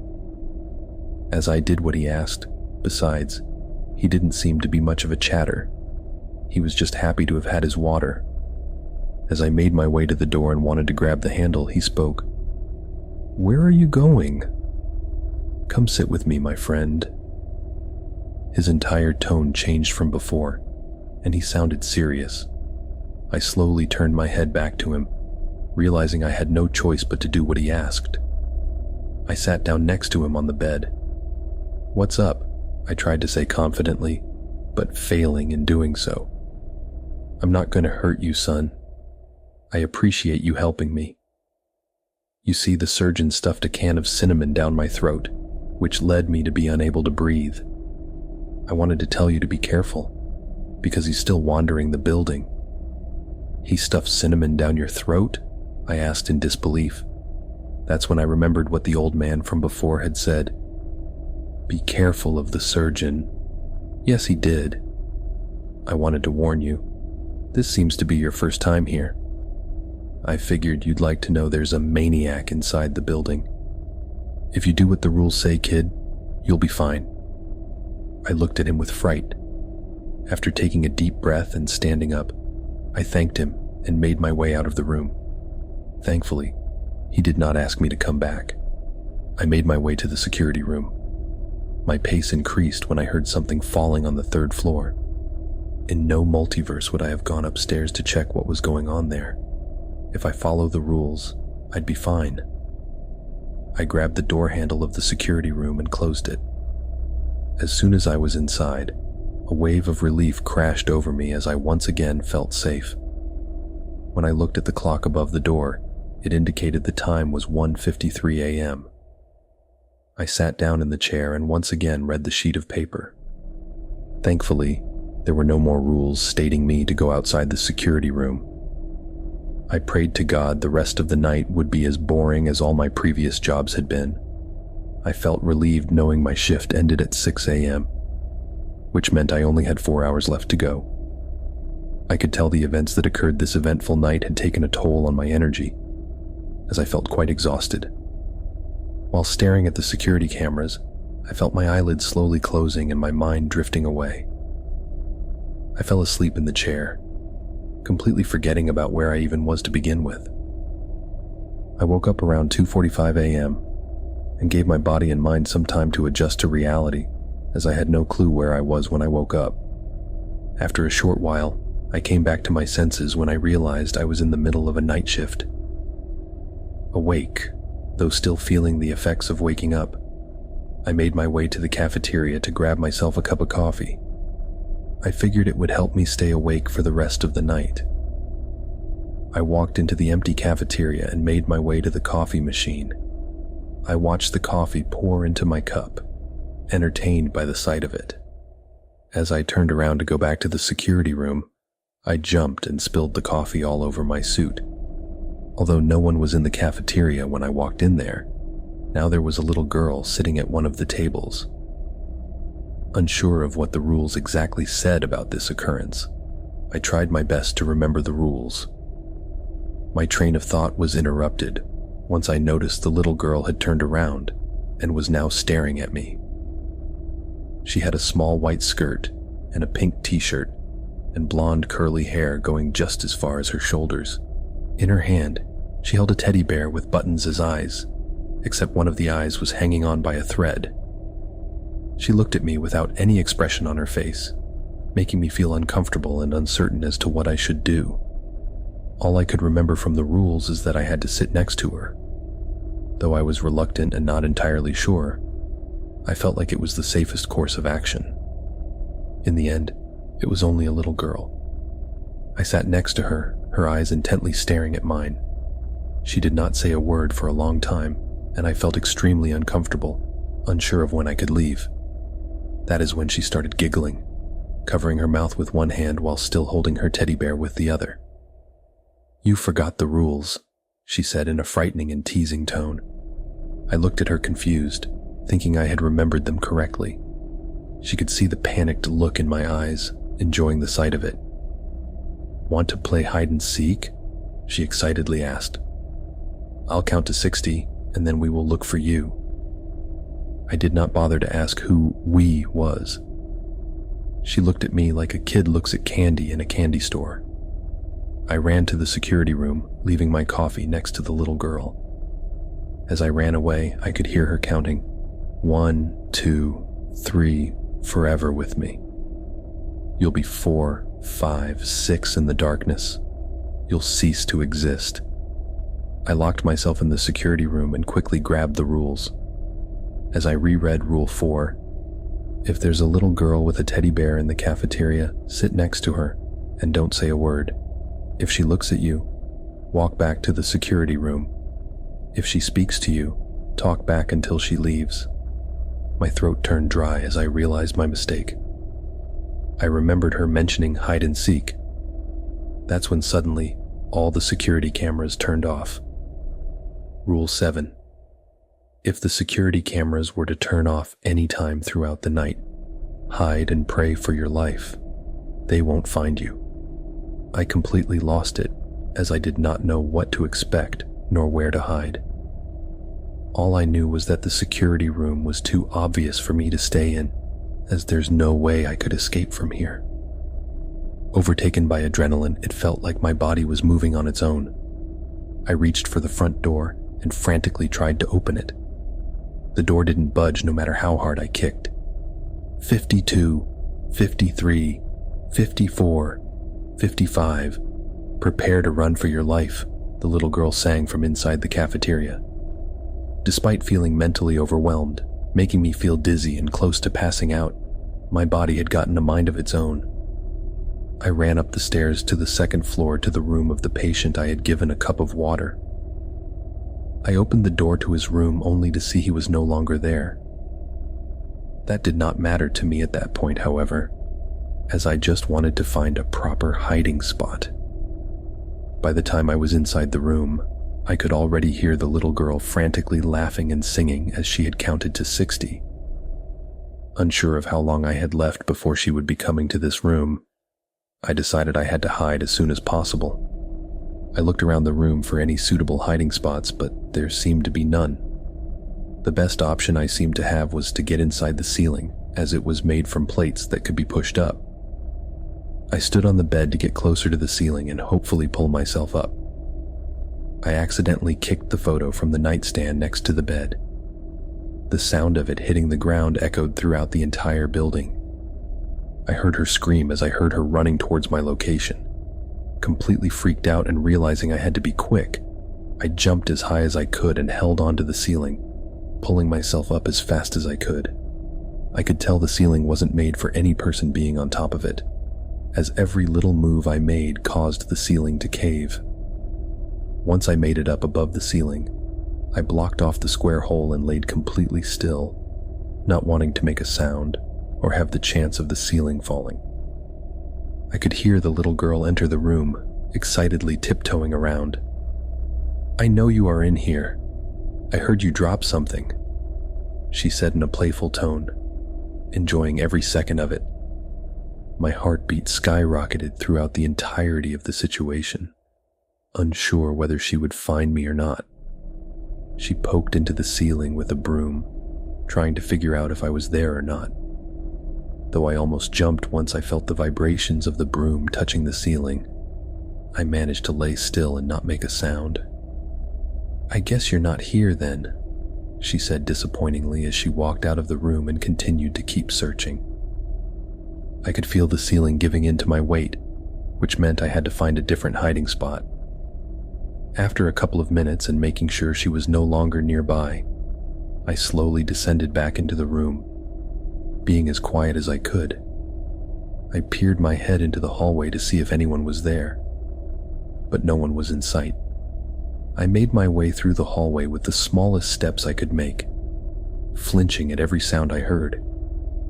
I figured I should hide on the first floor since she had already checked the entire floor. Though I did not know exactly where she was, I figured she would be upstairs. I slowly made my way downstairs, making sure no one was there as I heard her shoes touching the floor of the floor above me. I knew I was safe to walk on the first floor for a while. This seemed to be a horrible conclusion because the moment I turned the corner, I could see the silhouette of a man standing near the ICU. I could see his face turn to me. I quickly jumped behind the wall, hoping he had not seen me. "What is a patient of mine doing out of his room so late?" the man asked. Realizing I did not have long before he would be here, I had two options. My first option was to go back upstairs and hope I would not encounter the girl and maybe find a hiding spot there. The second option was to run to the bathroom once again in hopes I'd be safe there. I didn't like either of those options, as I felt either of them would lead to me getting caught. Though I did not feel like I had the time to go back upstairs at all, I quickly ran towards the bathroom. Right before I wanted to enter the bathroom, I noticed the janitor's closet right underneath the stairs. Feeling like it was my best chance of survival, I opened the door and hid myself behind a container and a pile of trash bags. "Come on now, I need to inspect your organ," the man proclaimed as I heard him open the bathroom door. His voice sounded familiar, but at first I did not seem to understand why that was until he finished searching the bathroom. "You were smart enough to hide somewhere else this time. I'm impressed." "You are not as stupid as you look," he said as I realized who he was. The guy sounded exactly like the maniac I had encountered before. My blood froze at the fact that he knew where I was all along. He opened the janitor closet and looked around for a bit but decided it was too small for someone to hide in, so he closed it. Soon after, leaving me in utter darkness, horrified to do anything, I stayed in there for the rest of the night, not getting out until I knew it was completely safe. I could hear a drill followed by a man screaming in agony. The man who I assumed was the surgeon laughed maniacally. I grabbed my phone to see how long I had left until the nightmare was over. 5:45 a.m. Only 15 minutes left until the staff of the hospital would come in for their daily shift. I just had to hold on for a little bit longer. I ended up falling asleep in the closet, feeling completely hopeless and defeated, exhausted from the night I had witnessed. I was woken up by a kind old man who seemed to be the janitor, who seemed surprised to see a security guard hiding behind his equipment. "Rough night?" he asked, though he knew the answer based on my expression. "It's over. You can come out now." I got back on my feet and walked back into the hallway. The hospital looked completely different during the day than it does at night. Instead of being unsettling, it seemed like a nice place. I thanked the janitor for his kindness and got the hell out of that place. I drove home and collapsed on my bed. I still could not comprehend what I had witnessed. It all felt like a fever dream. I told my boss I was sick and did not bother to answer his phone calls. After a week, I returned to my regular, uneventful shifts. Though the boredom might be horrible, I do not mind it at all. In the end, anything is better than having to spend the night in that hospital.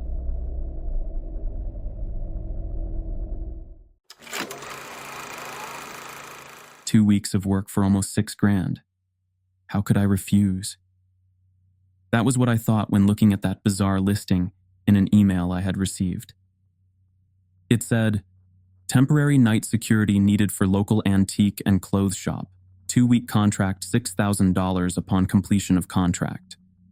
I was shocked that it was still available when I had contacted the store. The owner had answered the call and had told me I was hired on the phone without even asking for any references or my resume. I had never actually worked security before, but I was on the larger side and trained in self-defense and knew how to aim a flashlight, so I figured I could give it a shot. I had just been laid off at my previous job due to downsizing, and even though security work is not my specialty, I told myself I would make it work for that sort of money. Part of me was thinking, even back then, what the catch was to be getting that much more than minimum wage. But beggars can't be choosers.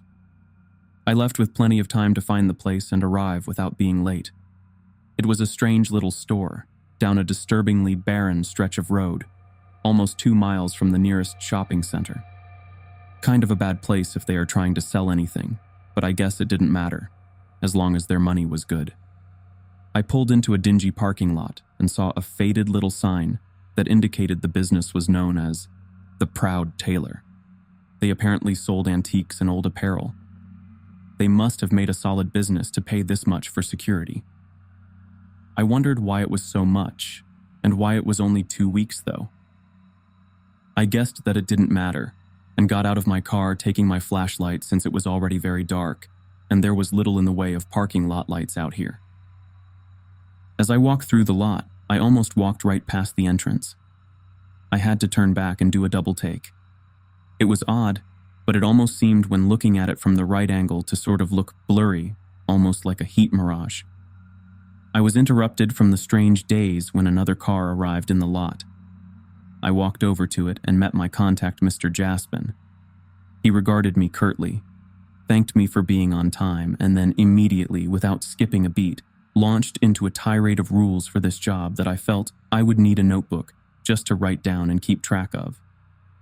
"Excuse me, sir. What?"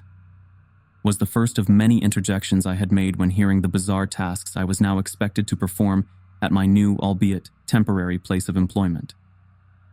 Yes, I know it sounds weird, but the owner is a pretty weird man, honestly, but he pays well considering. He put on his best, appealing smile and continued with the weird list. I listened with increasing incredulity to this man, who, besides the owner on the phone, was the only contact I had made thus far when taking this job. After he had gone over 6 of them, I made a note list on my phone and had him repeat several of them. "Oh my," he said in a somewhat condescending tone. "I hope your observational skills are better than your listening ones. Very well. Once more, here are the rules." I was annoyed by the insult, but was ready with my note app this time. Hours of security will be from 10 p.m. to 6 a.m. No taking breaks in the store. Breaks must occur in the external security booth. Lunch break must occur at 2:30 a.m. and must not occur in the building. No touching of any merchandise. Especially no touching of displays. At 1 a.m. precisely, the customer bathroom must be inspected and cleaned if necessary. If there is trash in the receptacle near the back room, please dispose of in the locking dumpsters outside. No staring at any displays. Back room is off limits, except in emergency situation. Trespassers are to be detained and are contact with the police if to be called to arrange removal. Is that all? I thought there was a lot. I said, half smirking and nervously laughing a bit after Mr. Jaspin had finished speaking. I gave up on humor when he glowered back at me and decided I should just listen. His friendly demeanor was broken, and he flatly stated that. The rules are the rules for a reason. Keep to them, and there will be no problems. If you do not follow them, then we cannot guarantee you're safe. He paused mid-sentence and corrected. Cannot guarantee full compensation for the services rendered. Please abide by them at all times. He humorlessly bid me good night and left, leaving me alone in the parking lot, without even having a proper tour of the inside of the building I would be guarding or any other type of orientation beyond the meticulous listing of rules. This was really weird, and I found myself wishing I had found something a bit more run-of-the-mill and less bizarre, even if it paid less. But I reminded myself of how much money it would be, and I decided to try and ignore the nagging feeling in my gut and get to work, whatever that looked like here.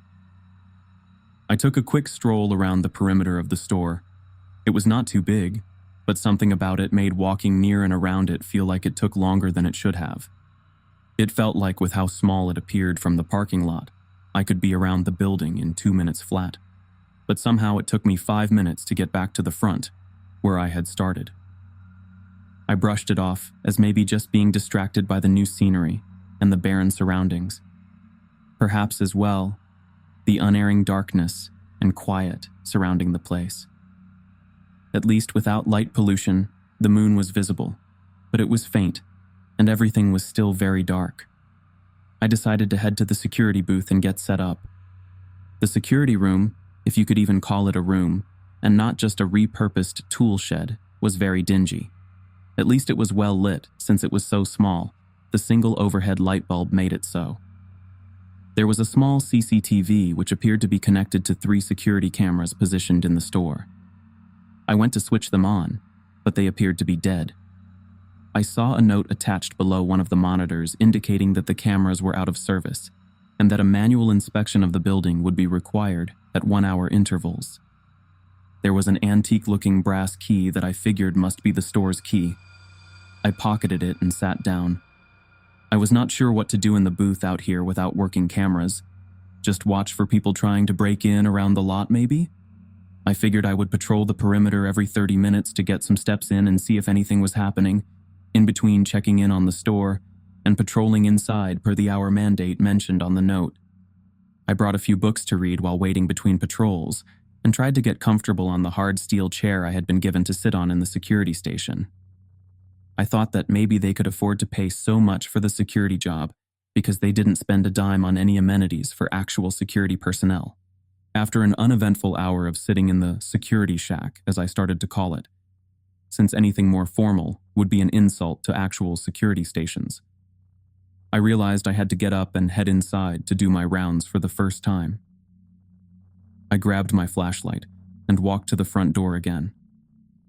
I saw the strange distortion near it once more and wondered what in the world could cause that hazy effect. I hoped it was not a gas leak or something. I fumbled with the odd key for a moment, and the door creaked open on loud hinges. It was freezing inside, somehow even colder than outside. I didn't think that was possible, unless they had some sort of air conditioner on. which would be bizarre since it was winter. I was wishing I had brought a warmer coat, but I had a job to do, so I pushed inside through the frigid air and into the store proper. There was minimal lighting inside when it was closed. I was glad I had my flashlight, but still wished there were at least a few overhead lights I could turn on while patrolling. Every switch I had found appeared to be shut down, and no additional lights could be turned on. The main floor was not too large, and I decided to just do a circuit around the floor, and then once through the middle and call it good. I took a small path to the right and past some shelves with musty books and library paraphernalia. Rounding the corner, I saw some very disturbing-looking mannequins near the back wall. They were all wearing old-fashioned and ornate Victorian-era clothing. The faces and general air of the looming figures was very creepy, and I didn't like how, as I walked, the heads always seemed to be facing me, but I figured I was just a bit creeped out by the strangeness of this store and would get used to it on subsequent patrols. I saw near the mannequin wall a door and restroom sign, and knew that was on my checklist. I thought I might just clear it now, but the rules said to check at 1 a.m. exactly, so I decided to abide by them and check back then. I kept walking, passing by racks of old clothes and wall displays of tools, off relics, and even some weapons. I didn't see anything out of order on my rounds for the first time, at least whatever order looks like for that weird store. I looked back briefly into the freezing store, and closed and locked the door again, and returned to the security shack. I went through the motions several more times uneventfully. I had taken my break and just read straight through it.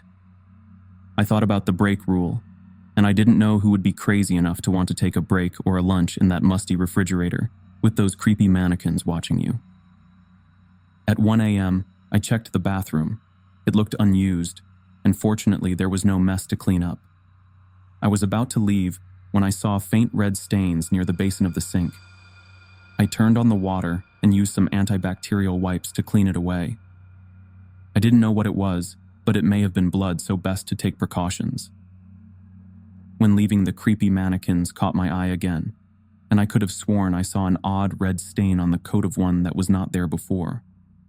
I took the garbage from the bathroom, and as I was heading out, I remembered I had to check the other garbage and looked by the backroom door to see a portable garbage can.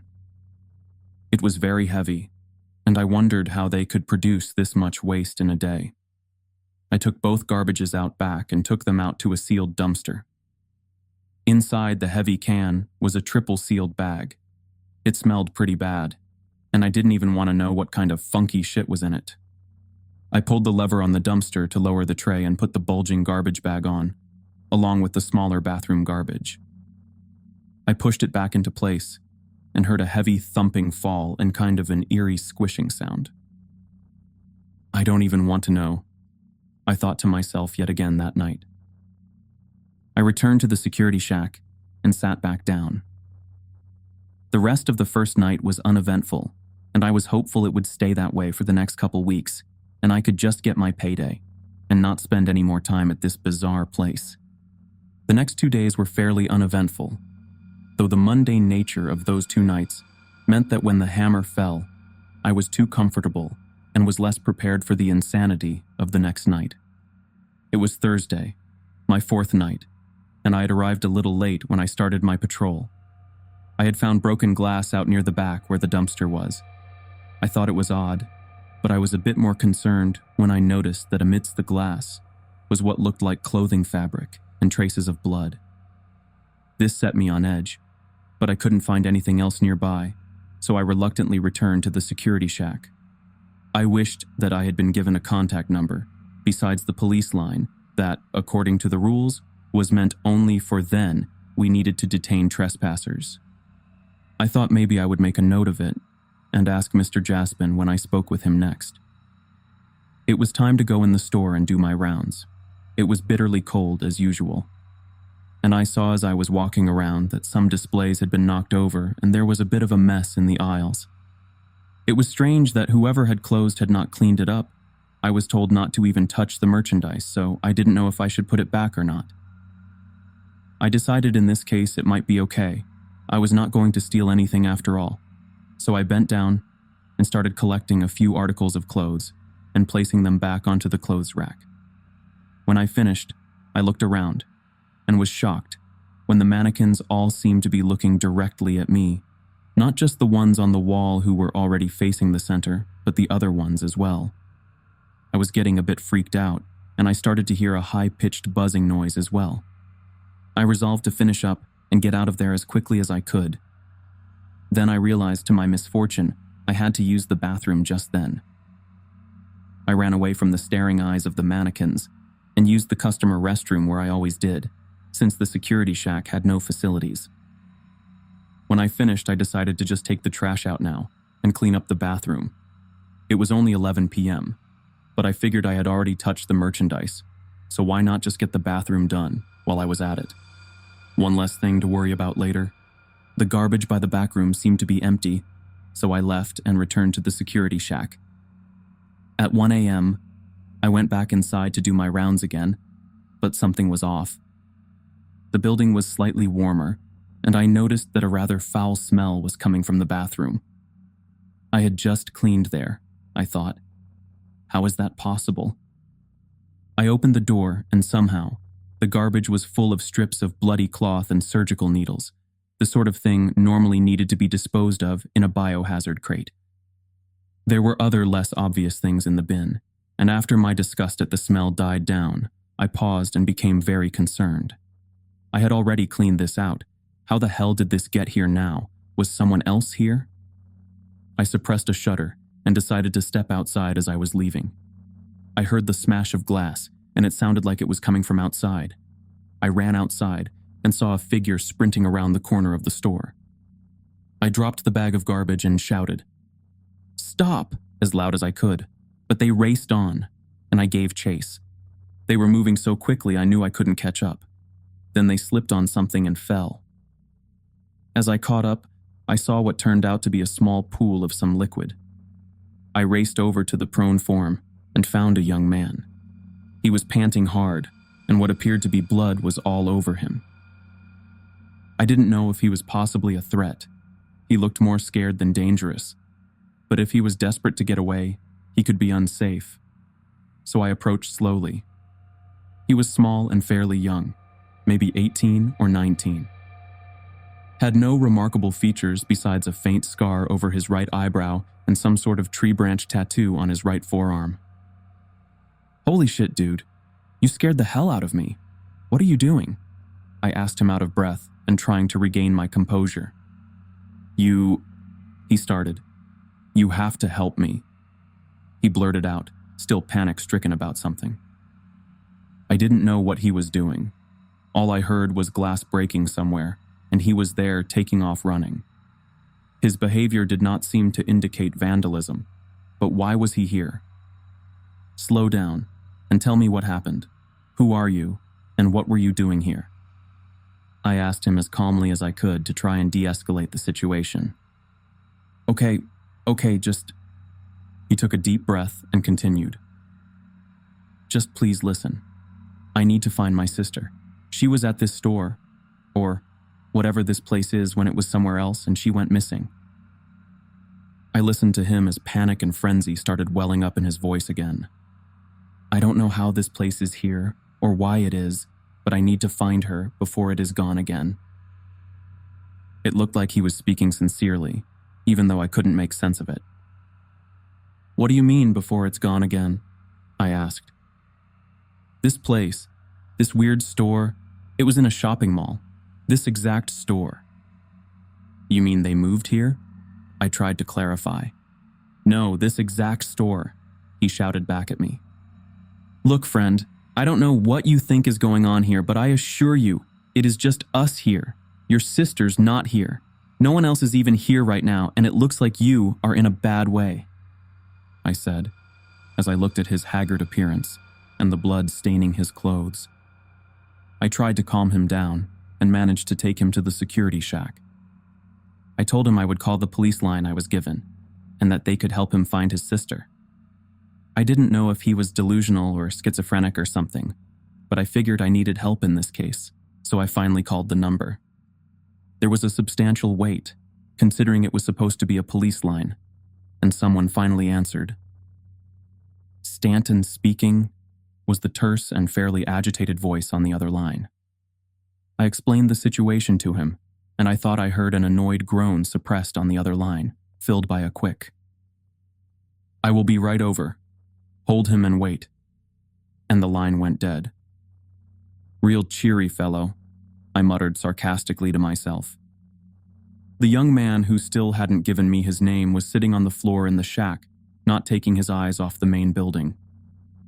He wouldn't speak anymore, but the panicked look never left his eyes.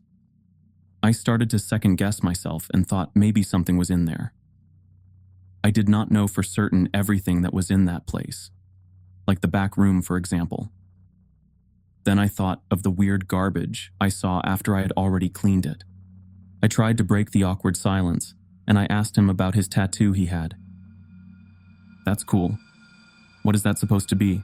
I asked him. He paused, as if considering if he should answer. Then he finally responded and said, "It's a hazel branch. My sister and I each have one in honor of our mother who passed away." We waited for a little over an hour. I was wondering if the officer was going to show up and considered calling the normal emergency services, but I didn't want to get in trouble if it broke the rules. I needed that money. It was almost my lunchtime, and I was getting hungry and impatient. I was about to call again when I heard a blood-curdling scream from what sounded like inside the store. Before I knew what was going on, the man stood up and rushed out and sprinted to the main door, taking the keys with him. He knocked me out of my chair, and I fell hard to the ground. I didn't have time to stop him. He was in the store before I could get up and chase after him. Once I got to my feet and rushed for the building as I saw the lights of a patrol car approach. A large man stepped out. I didn't recognize the uniform. Something seemed off. Then I realized, even though he wore a police uniform, there were not any identifying features on it, besides just looking like a generic police outfit. His car, too, though it had lights, did not appear to be city, state, or county sheriff. I did not know what was up, but right then I didn't care. We needed to see what was going on inside with that scream, and with the young man.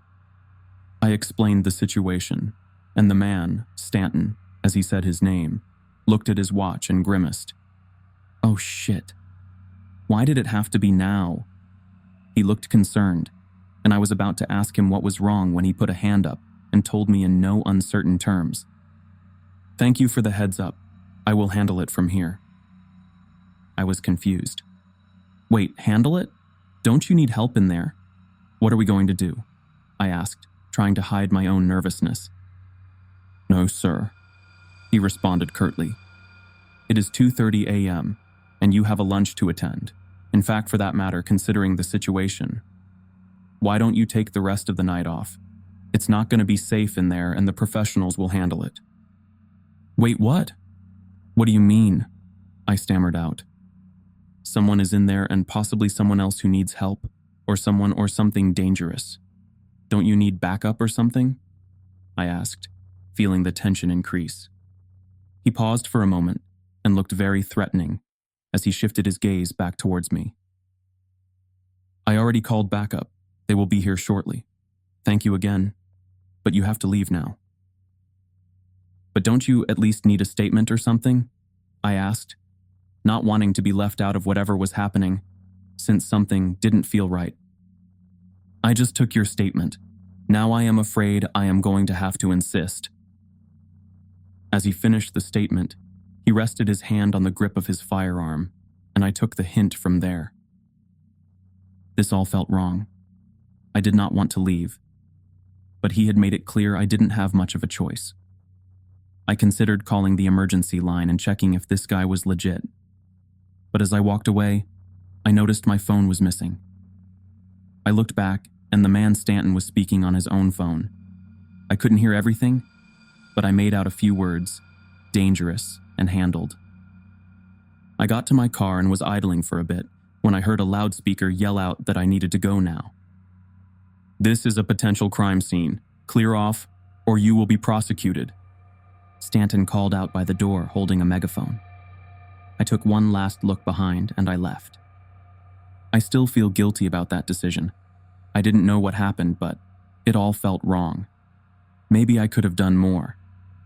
I did not hear anything in the news about what happened the next day and was eager for any information. I considered calling Stanton again to see what happened, but I decided against it and called the line I had used to inquire about the position, and the line was disconnected now. What the hell was going on? I wondered. I arrived a little early just to see what happened. I thought the store hours should have seen it open right now, but it was locked up and no one was around. I wondered if they had been open at all today. I checked the security shack, and as expected, no note, no nothing, no indication of anything that had happened. I stepped inside for my first patrol, and I did not see anything amiss. The garbage was very full, but besides that, everything seemed spotless. I couldn't find anything wrong, no signs of a struggle. No one was around. What the hell happened here? I said softly to myself. I kept walking, and I heard a crunch under my foot. I thought I had stepped on glass, but I was shocked and somewhat horrified when I saw I had stepped on and crushed my own cell phone. I must have dropped it there, but I can't remember doing it. Besides having a cracked screen now, it looked like it was covered in a dark brownish liquid. I shuddered when I brought it closer to my face, and I smelled the metallic tinge of blood. What the hell? I looked around a bit more and couldn't find any other evidence of last night's events. I had a bad feeling something very wrong had happened here. At 1 a.m., I returned and checked the bathroom. It was spotless, and no garbage was in there. I left, but I noticed the chill in the building had returned, and I swear I had seen a light from underneath the backroom door. Only one more work week. You can do this just one more week. I muttered to myself like a mantra and left. Surprisingly, the next 4 days did not have anything strange in store for me. Yet because of how uneventful and mundane they were, it gave me a growing sense of dread that something was going to happen. Yet day after day of tense anticipation, there was nothing. On the last day of all days, I saw the thing that I can never unsee. The thing that leads me to writing this account and trying to find any trace of that nightmarish hellscape masquerading as a quaint clothes store. It seemed like the last couple of nights at first, and I was grateful, since after that night, I would be able to get my payday and be done with this sketchy store. On my first patrol, I took the garbage bin by the back room out, since it was almost overflowing. It was incredibly heavy, and as I pulled it along, I must have hit a large rock with a wheel, and it went tumbling over. That very same rock, or friction, or whatever force in play must have succeeded in cutting open one of the normally sealed bags, and when it splayed its contents out, I thought I was going to vomit, pass out, or scream. Instead, I just looked on in horrified confusion as there were what appeared to be pounds of bloody rags, rusted surgical equipment, and some strips of unidentifiable flesh. The gory bag was inexplicable, and my mind raced to try and find some explanation for the grisly contents of the bag. Was someone here doing illegal surgeries or something? What the hell is this? I thought of Mr. Jaspin and his creepy smile, the owner who I had spoken with on the phone but never met in person, and the weird police officer, if he really was one. I felt panic sinking in at how I was involved in whatever this mess was, trying to help them guard whatever this place really was. I had not thought to arrive too early on any day except one to check for sure, but when I had, I didn't see any employees here, much less any customers. Hell, I had never even seen this store open, if it really was a store. I was wondering if I was even going to be paid, or if something bad might happen to me. I left the gruesome bag where it was. I was not going to put my hands on potential evidence, but I realized in horror as I returned to the security shack that I had indeed done just that. Now, could I really tell someone else? No one else was here, just me and a bag of bloody evidence of something having happened. If something illegal was happening, how would I prove I was not involved? It's been just me here for 2 weeks. I thought of the young man too, the intruder a few nights ago. I wish I knew what they had done with him. There were too many bad things that could have happened, and I felt sick at the implication of all of them. I felt guilty too, yet I did not know what I could do now, so I resolved to just finish the night and hopefully get paid and then maybe put in an anonymous report when I was done with these people. I sat and brooded and became more and more paranoid as the night went on. I did not do my rounds around the store since I had no wish to pass that horrifying bag of organic detritus again. I decided near the end of the night to go into the store one more time and break one of the rules. I had to know. I had to know if someone was in the back room. Was there someone there the whole time at night? Were they responsible for the strange events that had occurred? At 5 a.m., on my last patrol, I summoned the courage to do it. I went inside and it felt even colder than it had on previous nights. I slowly approached the back room door and bent down to see if I saw light on the other side. My suspicion was confirmed. There was a faint glow. I paused briefly, took a deep breath, grasped the handle, and slowly turned it. It was unlocked. The smell was awful, and I instinctively recoiled before going in. How had I not smelled this on patrol in the store? I had no idea how it could be this bad and not smell it through the door, unless this was recent. I went into the nauseous miasma, covering my whole face as I did so. There was a bright lamp in the corner by the door that had been illuminating the area, and there were shelves with boxes and various office-like debris around. The back room stretched further down a small hall to the left of the door, and I followed it. This room was not so well lit, so I pulled my flashlight back out and switched it on and almost dropped it and screamed. The light, as soon as it was switched on, was shining on 2 hideous mannequins, sitting on what looked like some sort of workbench. They were both sitting upright and staring straight forward as if watching the back room door for anyone who came in. I let out an exhale as I tried to calm down, realizing it was just more mannequins, and regretting the action as I did since it meant I had to inhale more of the horrible air back there. Against better judgment, I stepped forward cautiously to get a better look. The faces on them were horribly lifelike, and something about it was morbidly mesmerizing. I leaned forward to get a look at the one on the left wearing a dark sleeveless jacket that looked fancy and expensive. The face was hideous, and somehow it looked like they designed it to be in pain or some other less describable emotion. The surface looked so realistic as well. It almost looked like it had human skin. Despite the awful appearance, something looked weirdly familiar, and I noticed an old-looking scar above the eyebrow of the thing. How would a mannequin have a scar? I was puzzled. I felt a rising sense of fear as I looked at the lifelike thing, and I reached out and touched the hand, and my blood ran cold. I felt the hand, and it felt warm. I could feel small hairs as well on the surface of the skin, and my mind couldn't handle what happened next. I looked further up the arm and turned it over to see on the forearm a small tattoo of what I recognized as a hazel branch. I remember trying to scream, but only a strangled gasp escaped my mouth. I looked to the female mannequin to the right and saw on its left arm the same tattoo. My mind couldn't reconcile the horrifying truth of the situation, and then, whether it was the breathing in of the foul odor or the disgusting coring out of what I knew to be human bodies turned into these display cases of perversion, I vomited on the floor and nearly toppled over. I stood there doubled over, panting and retching as I finally regained a bit of composure. It was then that the crowning horror occurred. I still don't know to this day if it really happened, or my disturbed mind just conjured it from the shock of the situation and the memory of speaking to that young man who had broken in that night looking for his sister. But as I stood slowly back up, there was a splitting, tearing sound like flesh and muscles breaking stitches, and I heard a wheezing, croaking voice mumble the words, "Join us."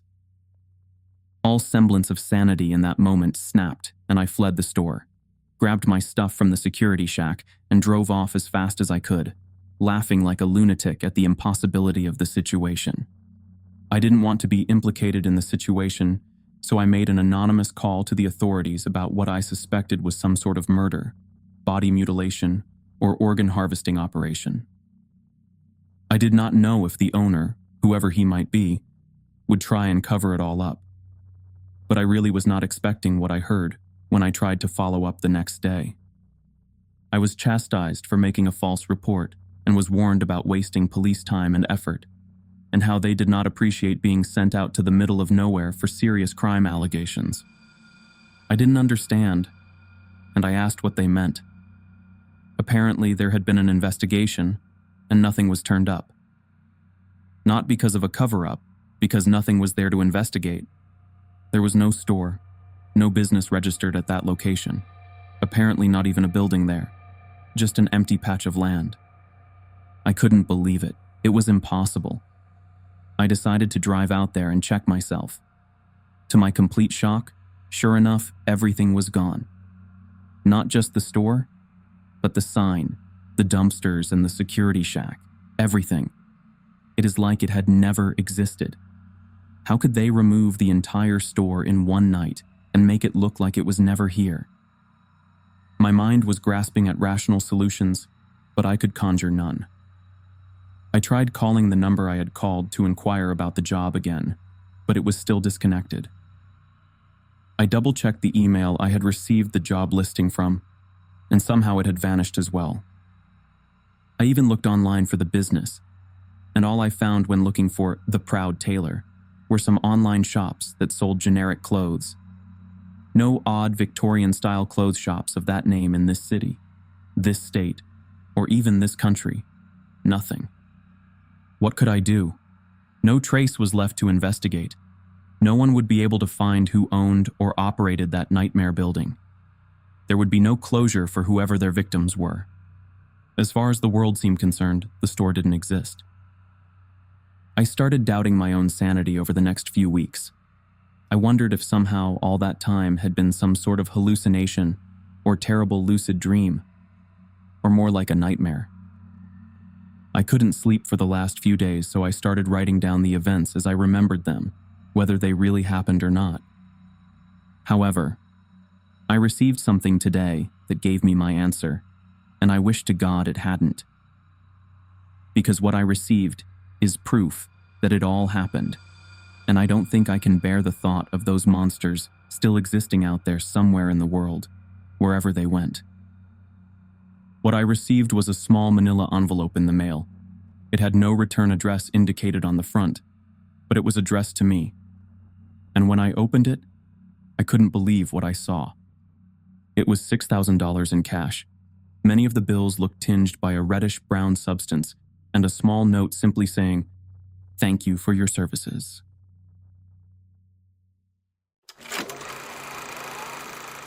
You ever feel like life's nothing but a series of bad trades?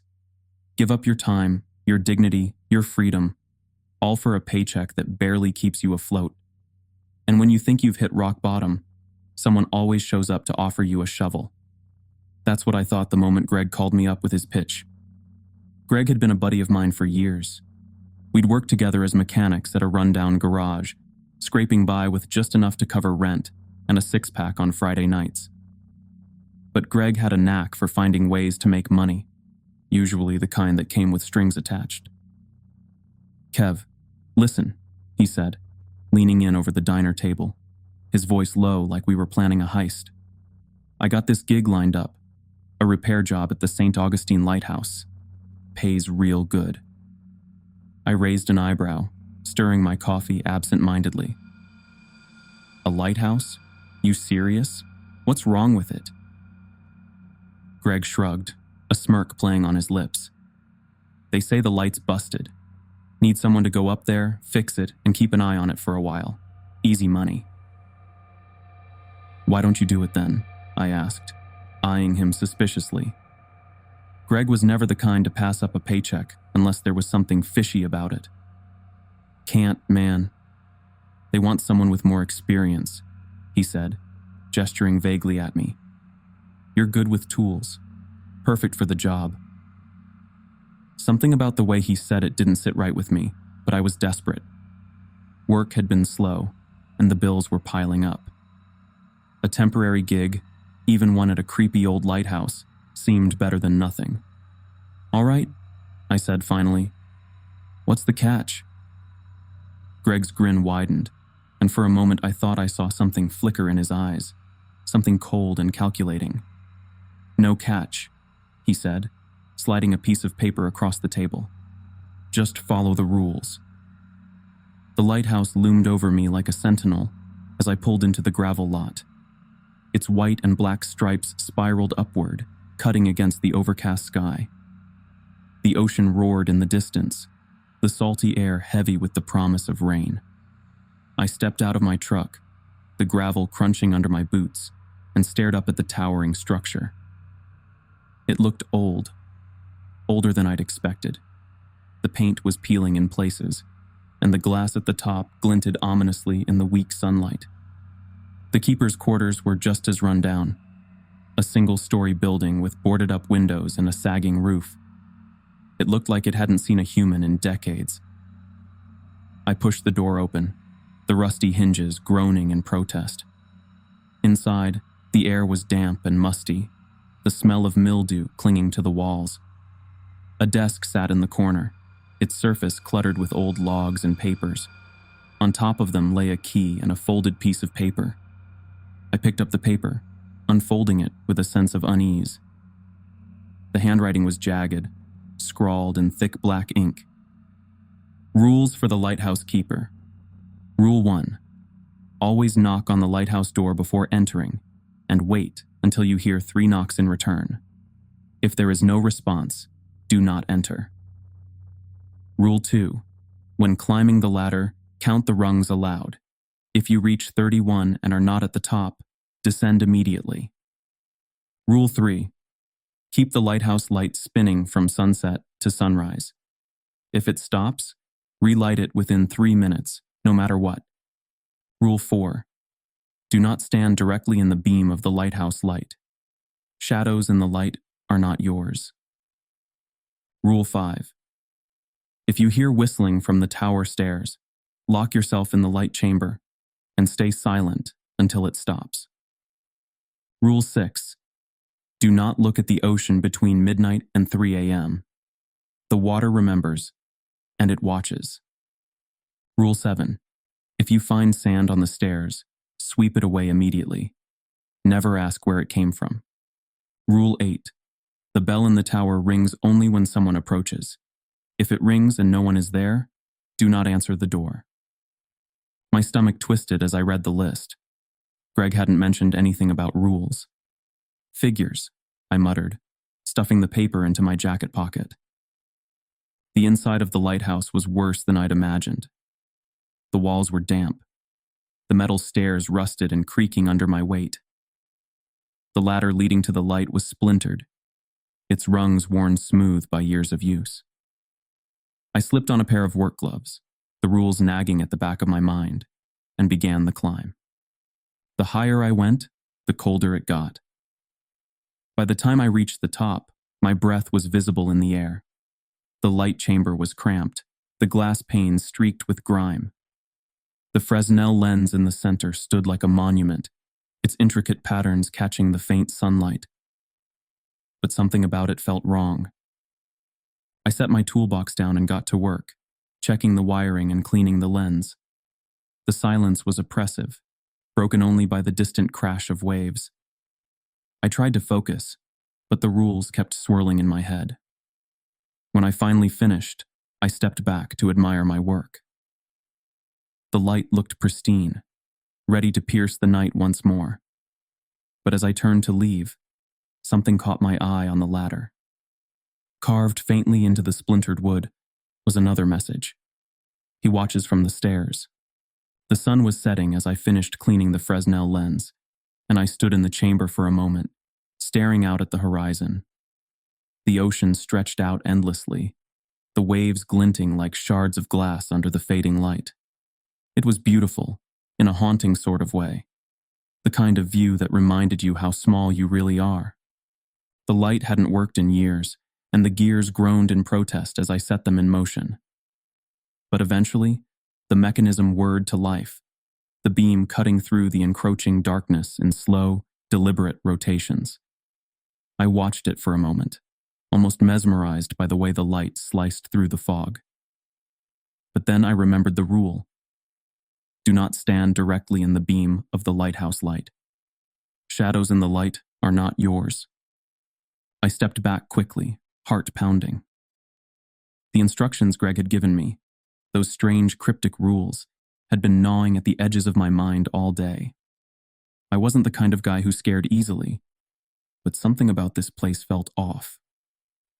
The air inside the light chamber grew colder as night fell, the temperature dropping sharply with each passing minute.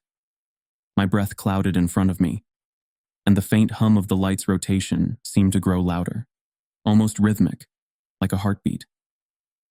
As I turned to leave, I caught a glimpse of something out of the corner of my eye. A shadow. It flickered across the glass just for a moment, and my stomach twisted into knots.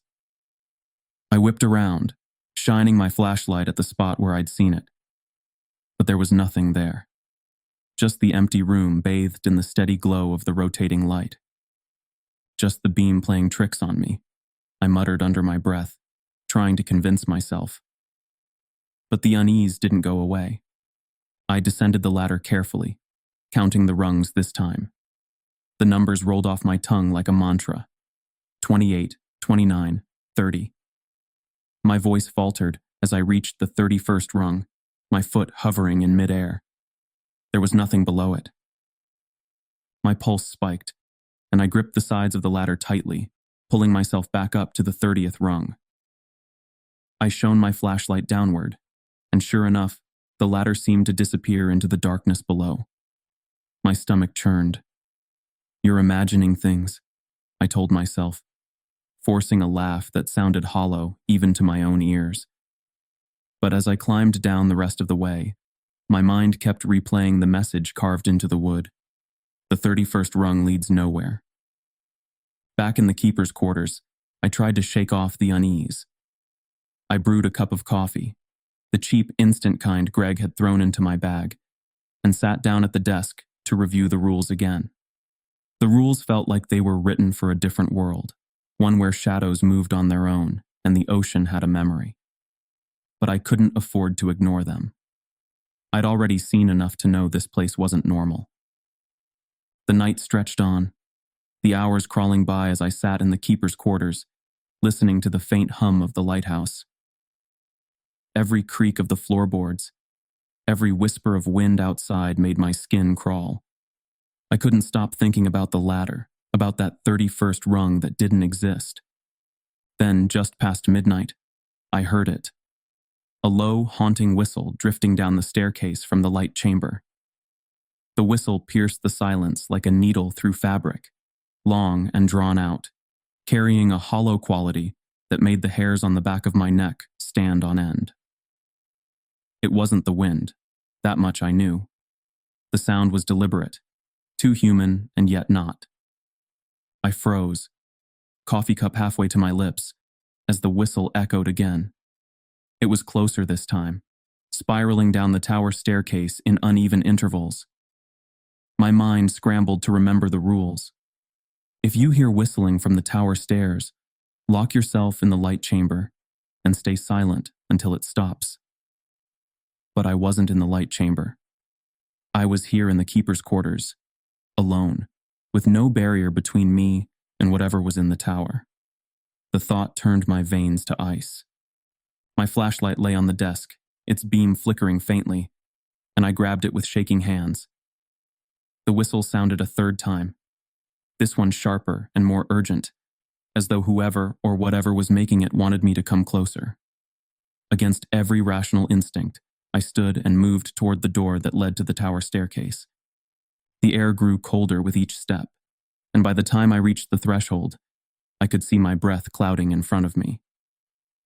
The door was ajar, just enough to let the darkness beyond bleed into the dim light of the quarters. "Greg, If this is some kind of sick prank, I whispered under my breath, but my words trailed off.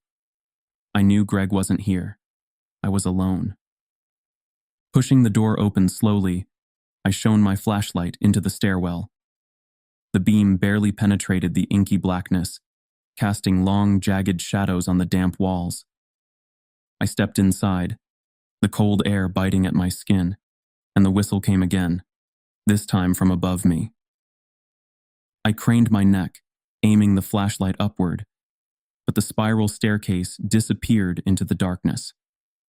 My heart pounded as I ascended the first few steps, each creak of the metal echoing like gunshots.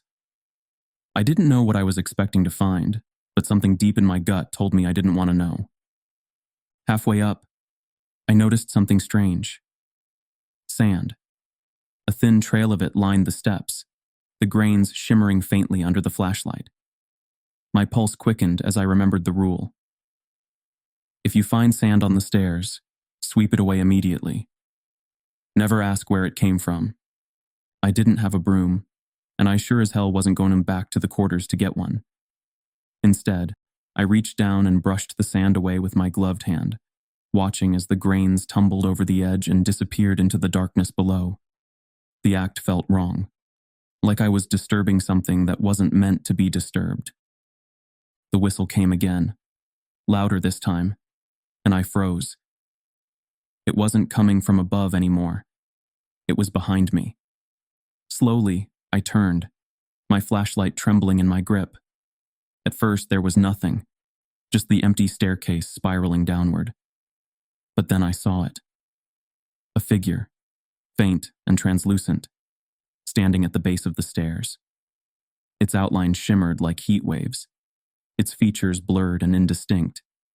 It didn't move, but I could feel its gaze boring into me, heavy and unrelenting. The whistle came again, though its lips didn't move. I bolted up the stairs, taking them two at a time, my boots clanging against the metal. The figure didn't follow, but the sound of the whistle chased me all the way to the light chamber. When I slammed the hatch shut and locked it behind me, the sound stopped abruptly, leaving only the deafening silence of my own ragged breathing. The light chamber was eerily quiet, the rotating beam casting long, fleeting shadows across the room. I leaned against the hatch, my chest heaving as I tried to catch my breath. My mind was racing, replaying the image of the shimmering figure on the stairs and the hollow whistle that seemed to come from everywhere and nowhere. For a long moment, all I could hear was the faint whir of the light's mechanism and the distant roar of the ocean. But then, cutting through the stillness came the sound I was dreading. The bell. It started low, a single toll that reverberated through the tower like a warning. My blood ran cold as I remembered the rule. The bell in the tower rings only when someone approaches. If it rings and no one is there, do not answer the door. The bell rang again, louder this time, the sound vibrating through the metal walls of the chamber. I shone my flashlight toward the staircase, half expecting to see the shimmering figure again, but the stairs were empty, the shadows undisturbed. "Who's there?" I called out, my voice echoing back at me. No answer. The bell tolled a third time, and I felt my heart sink. My flashlight beam wavered as I stepped toward the chamber's single window. The glass streaked with salt and grime. Against my better judgment, I wiped a patch clean with my sleeve and peered out. The world outside was cloaked in darkness, the beam of the lighthouse sweeping across the rocky shoreline. For a moment, I thought the beach was empty. But then, I saw it. A figure standing motionless at the edge of the water. It wasn't Greg. It wasn't anyone I recognized. The figure was tall and thin, its clothes tattered and flapping in the wind. It stood unnaturally still, its head tilted slightly upward, as though it was staring directly at the light chamber. The bell tolled again, and this time, it didn't stop. The sound grew louder, faster, each strike hammering against my ears until I thought my head would split open. I stumbled back, clutching my hands over my ears. But the noise was relentless. And then it stopped. The sudden silence was almost worse. My ears rang, and the room felt heavier, the air thick and oppressive. I staggered back to the window, my hands trembling as I lifted the flashlight. The beam cut through the darkness, sweeping across the beach. The figure was gone. The tension was unbearable. I tried to convince myself it was all in my head, that the rules were just some kind of elaborate joke, but deep down I knew better. There was something wrong with this place, something ancient and malignant that I couldn't begin to understand. I glanced at the light, its steady rotation offering the only semblance of normalcy. But as I turned away, the room plunged into darkness. The light had stopped. Panic surged through me as I scrambled toward the controls, fumbling with the mechanism. The gears were jammed, refusing to budge no matter how hard I twisted the crank. The rule burned in my mind. If the light stops, relight it within 3 minutes, no matter what. I grabbed my toolbox, spilling its contents across the floor in my haste. My hands shook as I worked, sweat dripping down my face despite the freezing cold. The darkness pressed against the windows, and for a moment, I thought I saw something moving in the shadows, beyond the glass. The light flickered back to life, its beam slicing through the fog once more. I sagged against the wall, my heart pounding in my chest. But my relief was short-lived. As the beam swept across the ocean, it illuminated something that made my blood run cold. The figure from the beach was now standing on the rocks, closer to the lighthouse. Its head was tilted back, and though I couldn't see its face, I knew it was watching me. The hours dragged on, each second stretching into eternity. I stayed in the light chamber, too terrified to descend the stairs. The rules had kept me alive so far, but I couldn't shake the feeling that I was running out of time. At some point, I must have dozed off because I was jolted awake by a sound I hadn't heard before. A low, rhythmic thumping. It was faint at first, almost imperceptible, but it grew louder with each passing second. The sound was coming from below. I grabbed my flashlight, my legs stiff as I forced myself to stand. The hatch creaked as I opened it, the beam of my flashlight cutting through the darkness. The thumping continued, steady and deliberate, echoing up the spiral staircase. I descended slowly, my heart pounding in time with the noise. The air grew colder the farther down I went, the walls slick with condensation. The thumping grew louder, more insistent, until I reached the base of the stairs. That's when I saw it. The basement door.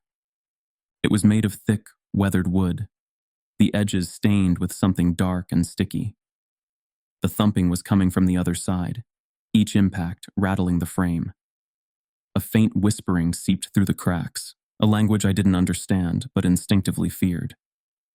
I backed away, the rules screaming in my mind. Under no circumstances should you descend into the basement. The door groaned, the wood splintering as though something was trying to force its way through. I turned and ran, the sound of splintering wood chasing me all the way back to the keeper's quarters. I locked the door to the keeper's quarters behind me, my hands trembling as I slid the bolt into place. My chest heaved with every breath, my thoughts racing in disjointed fragments. The thumping from the basement door, the shadow on the stairs, the figure on the rocks. It was all connected. The rules weren't just a list of superstitions. They were a shield barely holding back something far worse. The lighthouse groaned, the sound reverberating through the walls like a living thing.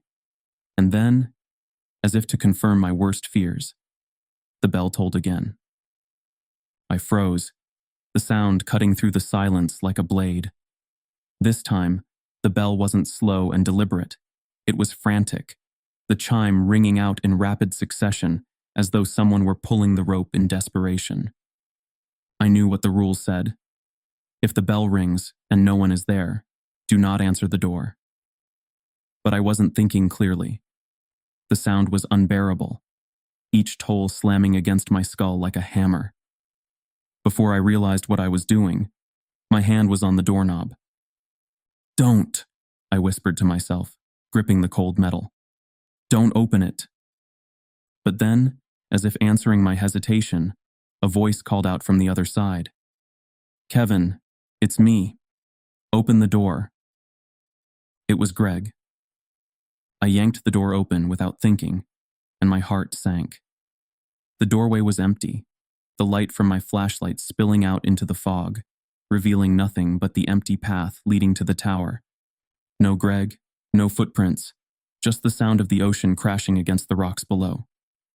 I slammed the door shut, my pulse racing. "It's messing with me," I muttered under my breath, pacing the small room. "It's not real. It's just messing with me." But then I heard it, the thumping, louder than before, echoing up the staircase. It wasn't just from the basement anymore. It was coming from everywhere. The walls, the floors, the ceiling. The lighthouse itself seemed to shudder with every impact, as though whatever was in the basement had finally broken free. And then the light went out. Darkness swallowed the room, the faint glow of my flashlight barely piercing the shadows. I grabbed the rules from the desk, my eyes scanning the list as though they could save me. Now, if the light stops, relight it within 3 minutes, no matter what. I had no choice. I grabbed my toolbox and bolted out of the quarters, the cold night air biting at my skin as I sprinted toward the tower. The stairs groaned under my weight as I ascended, each step taking me closer to the light chamber. But the thumping followed me, louder and more insistent. It wasn't just one set of footsteps anymore. It was many, dozens, maybe hundreds, all climbing the staircase behind me. I reached the light chamber, slamming the hatch shut and locking it behind me. My hand shook as I worked on the mechanism, the gears grinding and protesting as I tried to bring the light back to life. Sweat dripped down my face, mixing with the salty air as I worked frantically. Finally, the light flickered on, its beam cutting through the darkness. I slumped against the wall, my chest heaving as relief washed over me. But then I saw it. The beam of light swept across the ocean, illuminating the rocks below. Figures were standing there, dozens of them, their outlines faint and shimmering like the one I'd seen before. They were all staring up at the lighthouse, their heads tilted back, their faces obscured. And then the light swept across the water, revealing something even worse. A shipwreck, its rotting hull jutting out of the waves, its deck crawling with more of those figures. They stood motionless, their heads turning in unison to follow the beam of light. The bell rang again, and this time the hatch behind me rattled. I don't know how long I sat at the base of the lighthouse, staring blankly at the beam of light sweeping across the restless waves. My body was numb, every muscle aching from the night's horrors, but my mind wouldn't stop racing. There were too many questions, too many things that didn't add up. And in the silence, the lighthouse itself seemed to hum with some ancient secret, a presence I could almost feel pressing down on me. Then I remembered the journal. It had been buried beneath the old logs and papers in the keeper's quarters, its leather cover cracked and discolored with age. I'd barely glanced at it before, distracted by the rules and the eerie events that seemed to unfold with every passing hour. But now, desperate for answers, I flipped it open and began to read. The entries were written in tight, slanted handwriting, and the name scrawled on the first page sent a chill through me. Thomas Rohr, Keeper, 1956. Thomas had been a repairman like me. He'd been hired to fix the light after a storm damaged the mechanism, and what was supposed to be a quick job had turned into something far more sinister. His entries began optimistically enough, with details about the repairs and the beauty of the lighthouse at dusk. But soon, the tone shifted. The rules appeared on my second night, One entry read, "Etched into the ladder." At first, I thought it was a joke, but then the bell rang and the door opened on its own. I didn't follow the rule that night, and I swear I heard footsteps in the tower, but no one was there. As I read on, the pieces of the puzzle began to fall into place. Thomas had been haunted by the same figures I'd seen. The shadows on the rocks, the strange sounds in the stairwell, the oppressive presence in the basement. He followed the rules religiously, but the lighthouse wasn't satisfied with compliance. It wanted more. The final entries were fragmented, the handwriting shaky and erratic. The ladder's rungs feel longer every night. I keep climbing, but the top never comes. The sand on the stairs, it moves on its own. I swept it away, but it came back. I think it's coming from the ocean. The bell keeps ringing. I can hear them whispering outside the door. They want me to come out. Then, on the very last page, a single chilling sentence was scrawled in uneven letters. It wasn't an accident. My heart sank as I read the words again, my mind racing. The stories about Thomas's death said he'd fallen from the top of the lighthouse while repairing the light. But if his journal was to be believed, the fall hadn't been a tragic mistake. The lighthouse had pushed him. The thought sent a shiver down my spine, but it explained everything: the eerie events, the unrelenting rules, the feeling of being watched. The lighthouse wasn't just haunted, it was cursed, a malevolent entity in its own right, and it demanded a keeper. I slammed the journal shut, the sound echoing in the tiny room. My hands trembled as I stared at the ladder leading up to the light chamber. The words carved into the rungs burned into my memory. Count your steps. The 31st rung leads nowhere. That's when I realized the truth. Thomas hadn't just been the keeper. He'd been the lighthouse's prisoner, trapped here until the day it claimed him. And now it had chosen me to take his place. The beam of light swept across the ocean, illuminating the jagged rocks below. In that moment, I felt the weight of the curse settle on my shoulders. The lighthouse didn't care about me. It cared about the light. It needed someone to keep it spinning, to maintain the illusion of safety while it fed on whatever darkness lingered beneath the waves. I heard the bell ring again, and this time I didn't bother looking out the window. I knew what I'd see.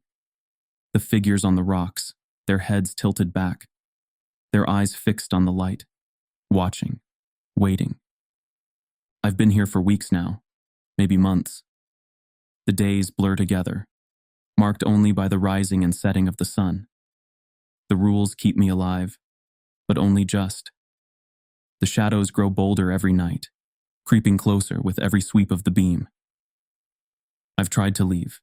The truck won't start, and the road loops endlessly back to the lighthouse. Greg tricked me into this, but I know now he was just another pawn. The lighthouse uses people, cycling through keepers like clockwork. I found Thomas's name carved into the ladder just above the 31st rung. The scratch marks below it told me everything I needed to know. He'd been trying to hold on, trying to climb to safety, but the lighthouse had other plans. When my time comes, I know I'll share his fate.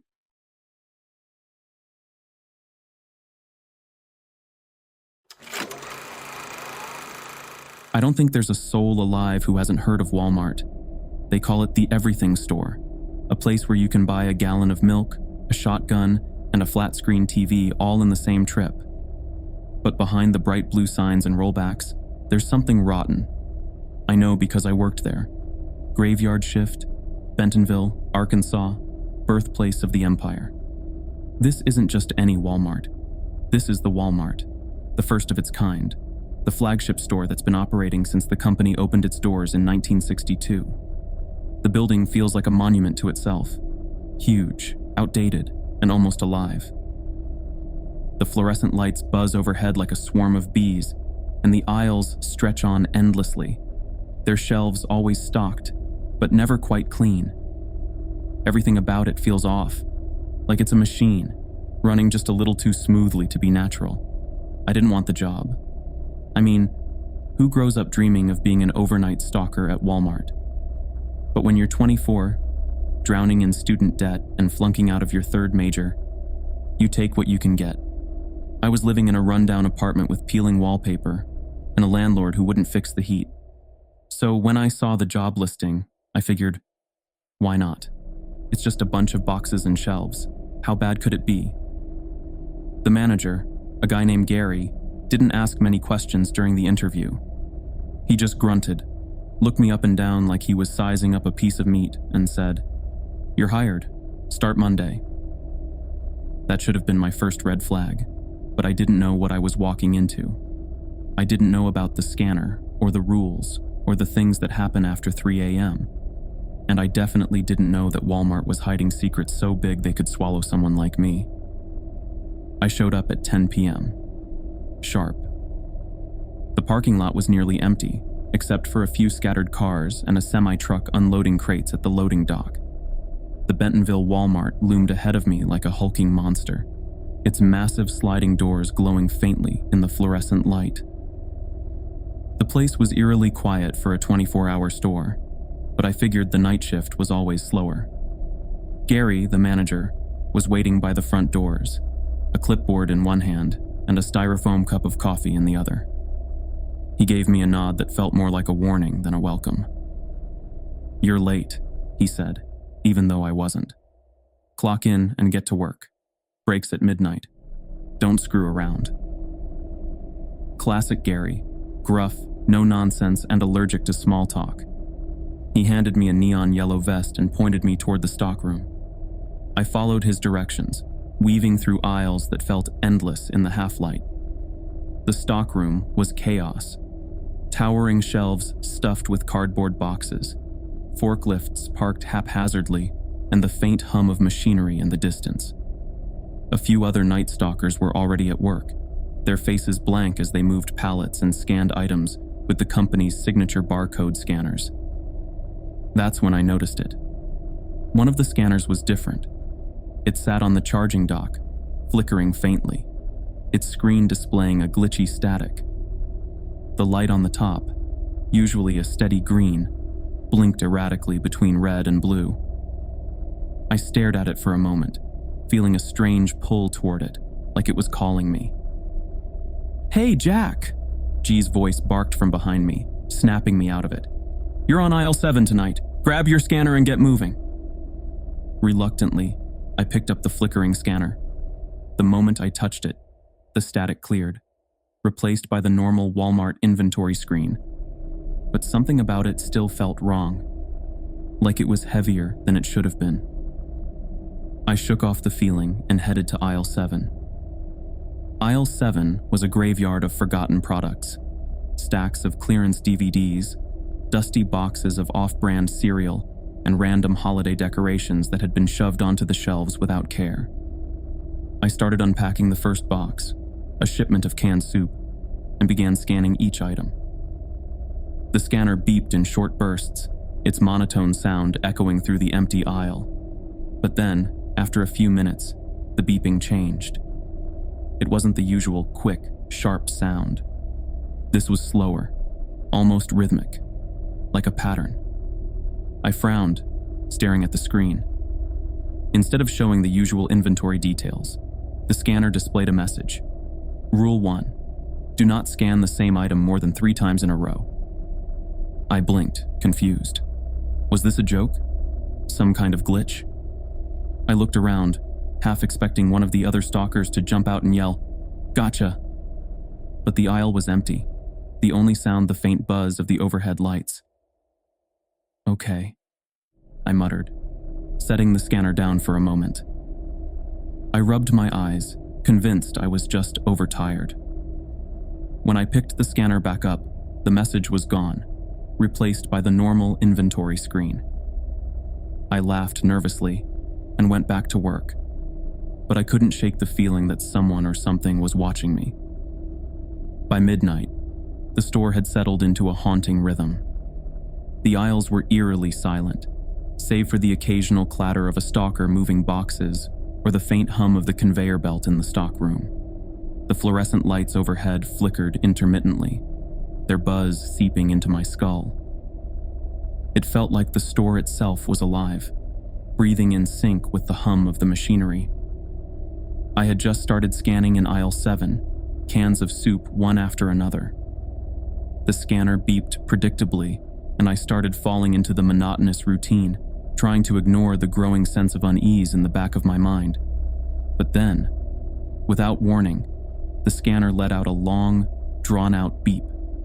I froze, staring at the device. The screen had gone dark for a moment, flickering faintly before lighting up with a single line of text. Rule 1. Do not scan the same item more than 3 times in a row. I blinked, confused. The text looked like it had been typed hastily, the letters uneven and jagged. For a moment, I thought it was a glitch, just another sign of the outdated tech Walmart was notorious for. But the words stayed on the screen, unchanging, and I couldn't shake the feeling that they weren't meant to be there. What the hell? I muttered under my breath, glancing around the aisle. It was empty, the rows of neatly stacked soup cans staring back at me like silent witnesses. I set the scanner down, rubbing my temples. You're just tired, Jack, I told myself. It's a glitch, nothing more. When I picked the scanner back up, the message was gone, replaced by the usual inventory interface.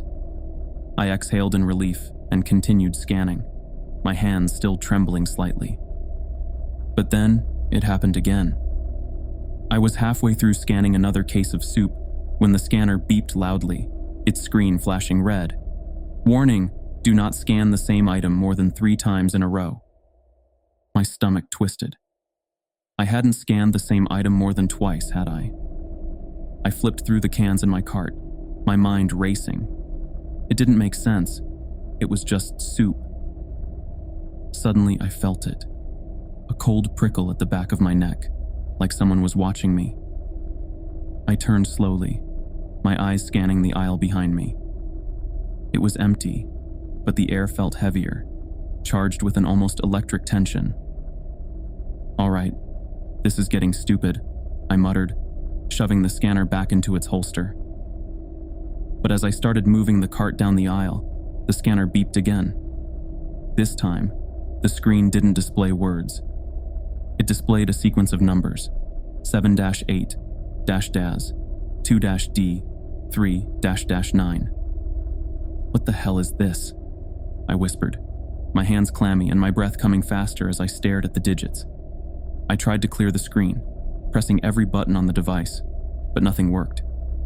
The numbers stayed, blinking faintly. The beeping changed again, slower now, almost rhythmic. It felt like it was counting down to something. I glanced over my shoulder, half expecting to see someone standing there, but the aisle was still empty. A voice crackled faintly through the store's PA system, barely audible over the hum of the lights. Jack, get back to work, Gary's voice droned.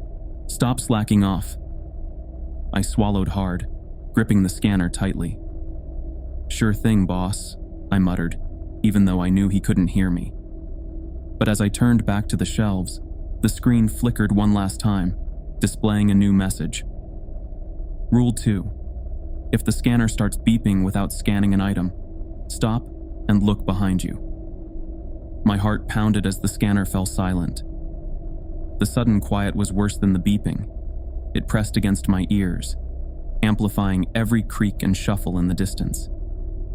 Slowly, I turned around. The aisle was still empty, but at the far end, just beyond the convex mirror, I thought I saw something move. That night, I discovered more rules, each one more unsettling than the last. They didn't appear all at once.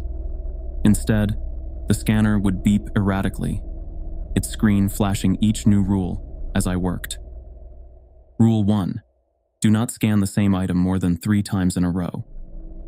Rule 2. If the scanner starts beeping without scanning an item, stop and look behind you. Rule 3. Never leave a cart unattended in aisle 12. If you do, take it to the back immediately. Rule 4. If you scan an item and the screen says return, Put the item back exactly where you found it. Rule 5. If the scanner shows your own name, clock out and leave immediately. Do not finish your shift. By the end of the night, my hands were shaking so badly I could barely hold the scanner. Each rule felt like a puzzle piece, part of a larger picture I didn't understand. But one thing was clear. This wasn't just a job, it was something far darker. By 1 a.m., the fluorescent lights in the store felt more oppressive than ever, their constant hum drilling into my skull, a static buzz that seemed to vibrate through the entire building. The rules were etched into my mind now, each one flashing like a warning sign. Every time I scanned an item, I worked slowly, deliberately, terrified of triggering another message. I was in aisle 12, canned goods and condiments, when it happened. I had just scanned a jar of pickles when the screen flashed red and the word return appeared in bold letters. My heart skipped a beat. Rule 4. If you scan an item and the screen says return, put the item back exactly where you found it. I looked down at the jar in my hand. It was just a regular jar of pickles, the kind you'd see a dozen of in any grocery store. There was no reason for it to be different, no reason for the scanner to care, but the warning sat on the screen, unwavering. Swallowing hard, I turned back to the shelf. I tried to remember exactly where I had grabbed it. Was it the middle row or the top? My hands shook as I slid the jar onto the shelf, then pulled it back and tried again and again, each time second-guessing myself. The scanner beeped sharply, and the word incorrect flashed on the screen. Panic surged through me. What the hell does that mean? I muttered under my breath. I scanned the jar again, hoping it would reset, but the screen just repeated the command. Return. Finally, I slammed the jar back into the spot I thought was right and stepped away, my chest heaving. The scanner stayed silent this time, but the silence felt worse. It was like the store itself was watching me, waiting for me to screw up again. I stood in aisle 12, staring at the jar of pickles I had just placed on the shelf. The silence was deafening, broken only by the distant hum of the lights. I turned to grab my cart, eager to leave, but something in my peripheral vision made me pause.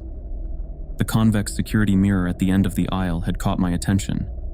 I had walked past it dozens of times tonight without thinking, but now, something was different. I squinted, trying to make sense of the reflection.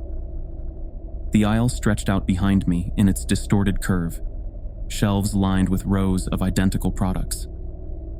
My cart was there, parked a few feet behind me, but something was wrong.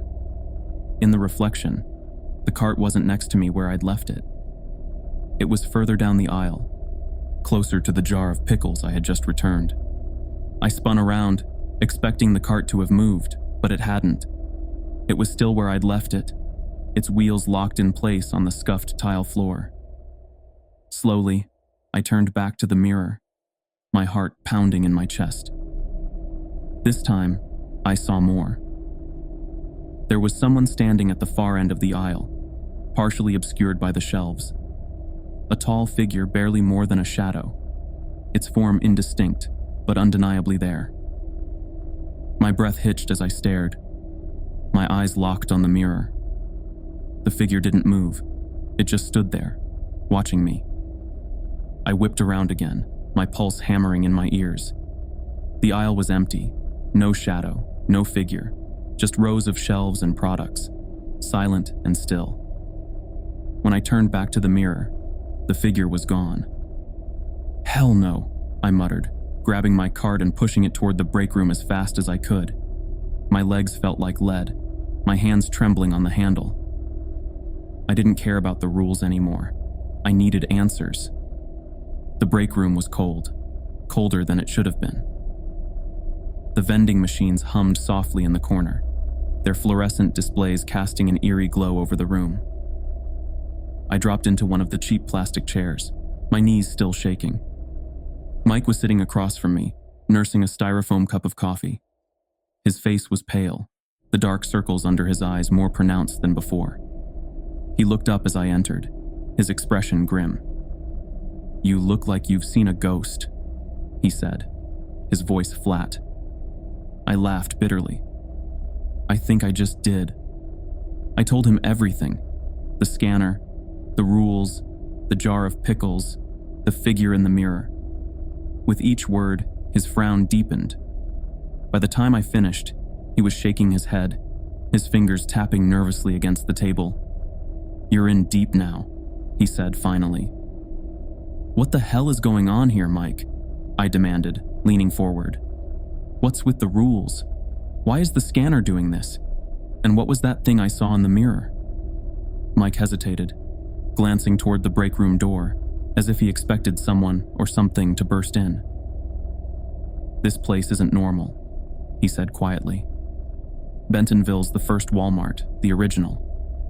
They use it to test things. New systems, new tech, stuff that's way beyond what the public knows about. The scanners, the rules, they're part of something bigger, something they don't want us to understand." "What do you mean, something bigger?" I asked, my voice rising. Mike sighed, rubbing his temples. "The rules aren't just for us. They're for the store to keep it contained. You break the rules, and the system starts breaking down. That's when things get dangerous." My stomach churned. "Dangerous? How?" Mike looked me dead in the eye. "You don't want to find out. Just follow the rules, Jack. No matter how weird it gets, no matter how scared you are, follow the damn rules." I didn't go back to aisle 12. Hell, I didn't want to go back to any of the aisles. I stayed in the break room as long as I could, sipping on a flat soda from the vending machine and trying to convince myself that Mike was just messing with me. But when Gary's voice crackled over the intercom, ordering us to finish restocking by 3 a.m., I knew I couldn't hide forever. I grabbed my cart and headed for the cleaning supplies aisle, hoping it would be quiet and uneventful for a while. It was. I stocked bottles of bleach and floor cleaner, scanned items, and did my best to ignore the growing sense of unease in the pit of my stomach. Then, the scanner beeped.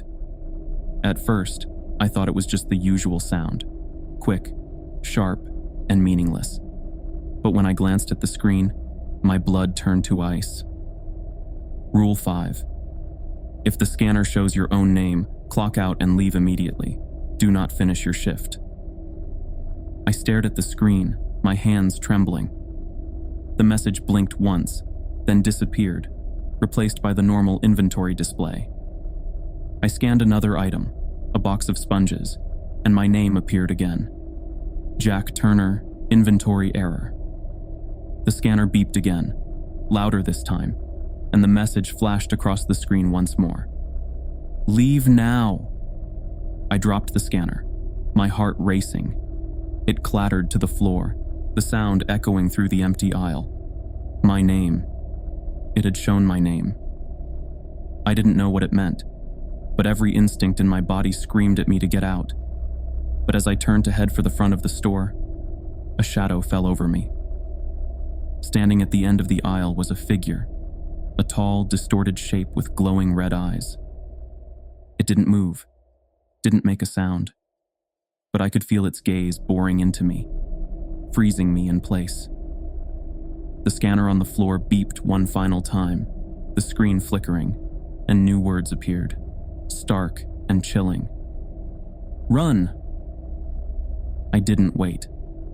I bolted toward the front of the store, my breath coming in short, panicked gasps. Behind me, the sound of footsteps echoed, slow, deliberate, and far too heavy to be human. I sprinted through the aisles, my breath ragged and shallow. The scanner's incessant beeping still echoed in my ears, though I'd left it lying on the floor of aisle 12. The fluorescent lights above flickered erratically, as if the entire store was reacting to my panic. Shadows seemed to stretch and twist unnaturally, pooling in the corners of the aisles. Every step felt heavier, like something was pulling me back toward the depths of the store. I turned down a random aisle, nearly slipping on a patch of spilled detergent, and froze. The shelves around me were empty, completely bare. The products that had filled the rows earlier in the night were gone, leaving nothing but dusty metal racks. A soft hum filled the air, and the floor beneath me vibrated faintly. Then I saw it, the convex mirror at the end of the aisle. It was cracked now, its surface distorted, but it still reflected the space behind me. My blood turned to ice as I saw the figure again, tall, shadowy, with glowing red eyes. But this time, it wasn't standing still. It was walking, its footsteps silent but deliberate, moving toward me in the reflection. I turned to face it, but there was nothing there, just the empty aisle stretching endlessly in both directions. "Leave," a voice whispered, low and guttural, so close it felt like it was right in my ear. I bolted toward the front of the store, the words of rule number 5 pounding in my head. Clock out and leave immediately. Do not finish your shift. When I reached the front of the store, the automatic doors wouldn't open. I slammed my fists against the glass, but they remained stubbornly shut. The register screens blinked on one by one, glowing with a faint blue light. Then the overhead speaker crackled to life, and Gary's voice boomed through the store.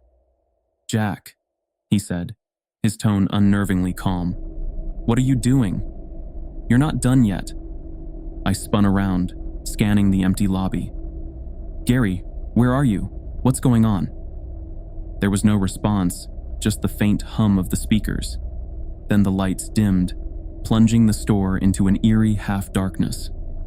The scanner I had abandoned earlier beeped in the distance, its sound growing louder and more insistent, like it was calling me back. Desperation clawed at me as I tried to find another exit. The back doors, the emergency exits, even the fire alarm, all of them were locked, sealed, or malfunctioning. The store felt alive now, its walls pulsing faintly as if it were breathing. The hum of the lights had deepened into a low, resonant drone, vibrating through my chest. Then I saw it, a door I hadn't noticed before, hidden in the far corner of the stockroom. It was plain and unmarked, with a keypad mounted beside it. The scanner's beep had grown louder, almost deafening, and I realized it was coming from beyond that door. With nowhere else to go, I approached it. The keypad blinked, and the numbers rearranged themselves in an eerie mechanical pattern. Before I could stop myself, I reached out and pressed a button. The door hissed open, revealing a narrow staircase that spiraled downward into the dark. I hesitated. Everything in me screamed to turn back, to stay as far away from that staircase as possible. But the sound of footsteps behind me, the heavy, deliberate steps of something not quite human, forced me forward. The stairs seemed to go on forever, the air growing colder with each step. When I finally reached the bottom, I found myself in a massive underground chamber. Rows of monitors lined the walls, each one displaying different parts of the store. The aisles, the break room, the parking lot. And on every screen, there were people, stalkers like me, moving in a synchronized robotic fashion. At the center of the room stood Gary, his back to me. He was staring at a massive machine, its surface covered in glowing panels and blinking lights. The machine pulsed with a faint, otherworldly energy, casting the room in an unnatural blue glow. "What the hell is this?" I demanded, my voice shaking. Gary turned slowly, his face eerily calm. "This, Jack, is the future of retail." I stared at him, horrified. "What are you talking about? What's going on here?" He gestured toward the monitors. "Walmart has always been about efficiency, streamlining operations, reducing human error. But this store, this is where we've perfected it. The scanners, the rules, they're part of a larger system, a system that doesn't just manage the store, it manages the people." My stomach churned. You're controlling us? Brainwashing us? Gary smiled faintly. Not brainwashing, optimizing. The rules are safeguards, Jack. They keep the system running smoothly. When people like you deviate, it creates instability. That's why you need to leave. The scanner beeped again, and I realized it was in Gary's hand now. He held it up, the screen glowing with one final message. Jack Turner, terminate. Before I could react, the red-eyed figure stepped out of the shadows. It moved silently, its long limbs and distorted face more machine than man. It reached for me, its glowing eyes locking onto mine. I turned and ran, my screams echoing through the endless halls of the Bentonville Walmart. They found my car abandoned in the parking lot the next morning, the keys still in the ignition. Inside the store, there was no trace of me. Just a single scanner lying on the floor of aisle 12, its screen flashing one final rule. Follow the rules or become part of the system.